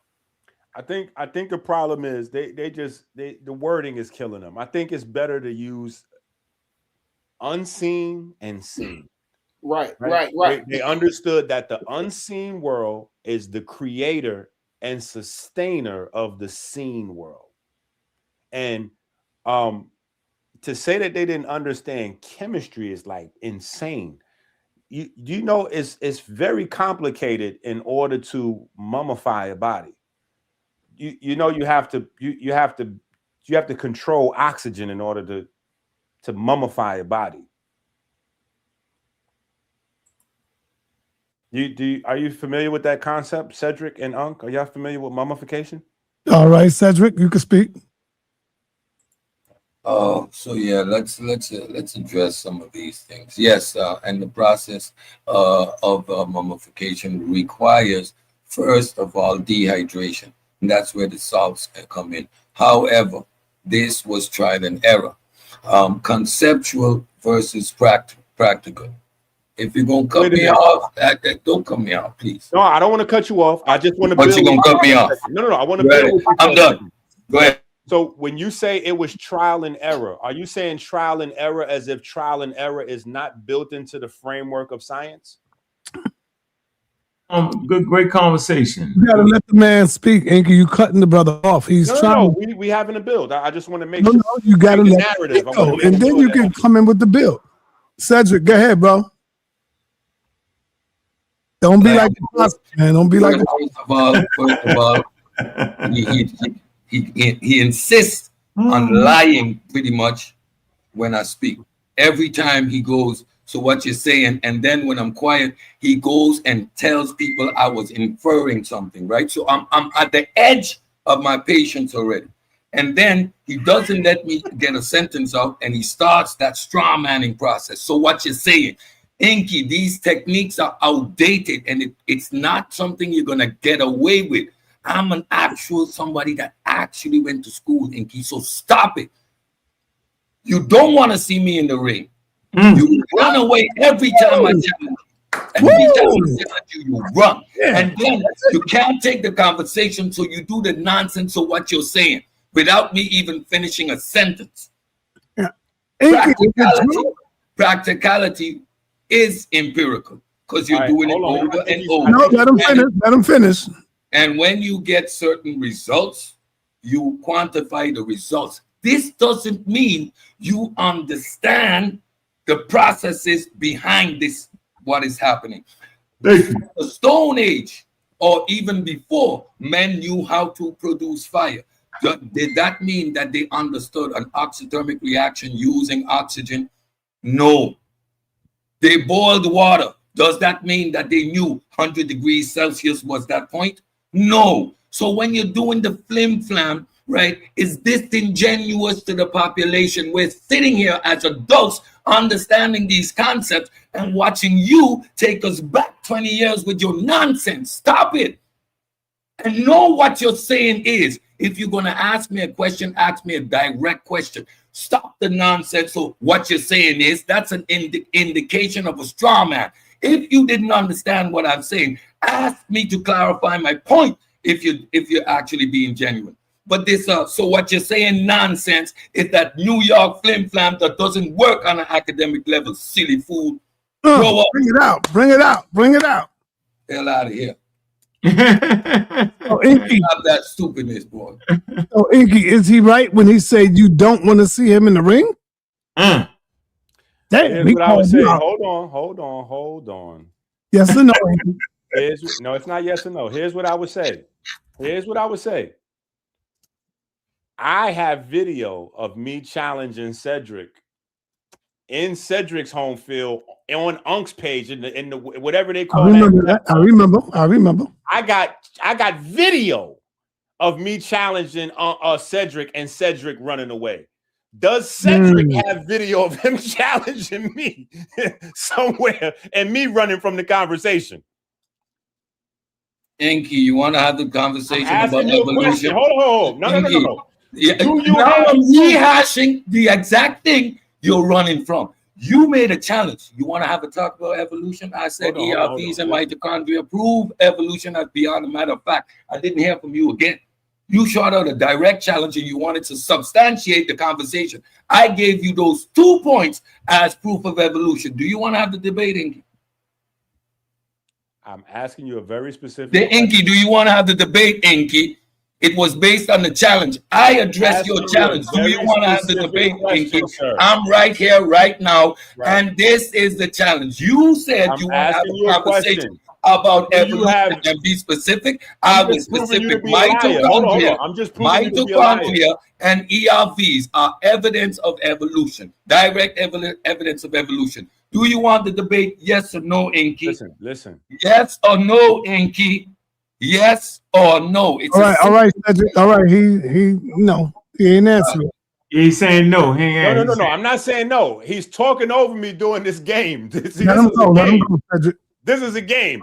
He made a claim and said that he'd been challenging me and I've been running from him. I said that I have video of the opposite and then asked him to substantiate his claim. And instead of substantiating his claim, because over here we're supposed to source it up. So instead of doing that, let him speak, brother. Don't cut him off. So instead of doing that, he's now responding with another goalpost moving. So you want to challenge me on ERVs and mitochondria right now? I'll challenge you to a debate right now. I'm asking you first. Y'all niggas crazy. Can you prove your claim, or are you a liar? Just for the people. Are you a liar, sir? Yes. So right now I'm proving my claim. What's the deflection? I'm proving my claim right now. So can you put the challenge out on Saturday? I came up, addressed the challenge. You ran just like you're running now. So I'm proving my point because you're running right now. Right now you're running. I'm proving that you ran before. Right now you're running because you won't say yes. Look, right now you're running. We ain't got to go nowhere. It's evident for everybody to see. Right now you're running. People, listen, if the people want to pay to see that debate, I'll debate you. You see, read King Simon thing. The past is the past. Are you going to debate or not, man? Right. I think the past is predicative of now. I mean, first we need to establish that he's a liar, and then we can move on to the fact that I said if the people are willing to pay. Hold on. If the people want to pay to see me and Cedric, I'll do it. I'm gonna pay. Ain't that enough? I don't think we're gonna split your $30 4 ways. But yeah, if you want to see that, I have no problem debating with Cedric or anybody else. Yeah, but what will be the topic though? Whatever he just came up with. Yeah, Cedric trying to show you that you could actually most inventions in science is serendipity anyway, just by sheer accident. So I don't know why people don't understand it. A lot of it is serendipity, right? So if you look at this screen right here, look, Saul, and I'm explaining what Cedric been said 100 times. In this article is the history of chemistry. Okay? All right. Simple as that, yo. Yo, you live on Wiki, bro. I do. Because that's all y'all can understand. If I do anything more than that, there's a lot of flim-flamming. So I want to keep it right here. So listen, here you go. Arguably, the first chemical reaction used in controlled manner is fire. You act like you ain't know that. He said that. He talked about fire. He said, but did they know the chemical properties of it? See, he said that. He said, however, in millennium, fire was seen simply as a physical force that could transform one substance. Okay, hold on. Before we continue. Are me and Cedric debating or not? Are we doing a debate or what? Let me finish the point. Here, paint. 100,000-year-old orchid processing workshop found at Bloemblaas Cave in South Africa. It indicates that early humans had elementary knowledge of mineral processing.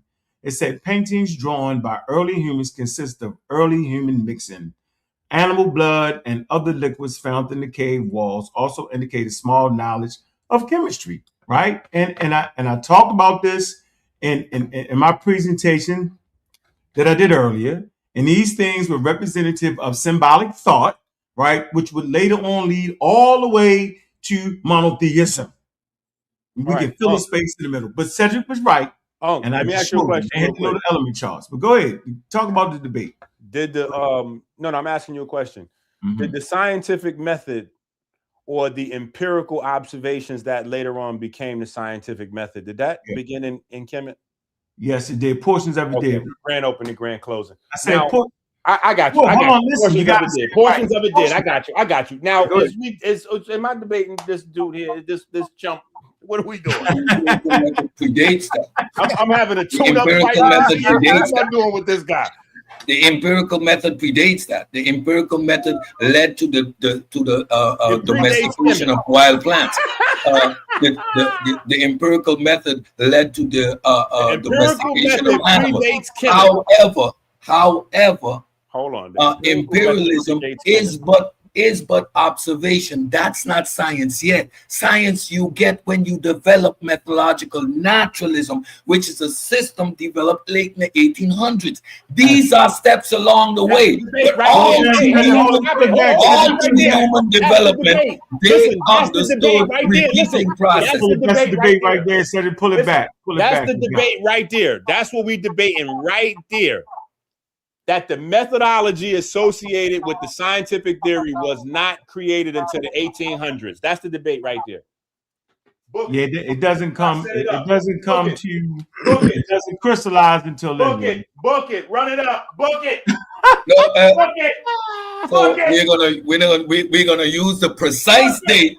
We're gonna use the precise date when my good friend came up with the theory, and we're going to follow the development of it. So you're not going to hold me to an arbitrary date that I said now. Something wrong with Enqi. All right, with that, y'all, I got to say I'm out of here, man. Something wrong with Enqi, yo. I'm out of here, y'all. Enqi is gone, yo.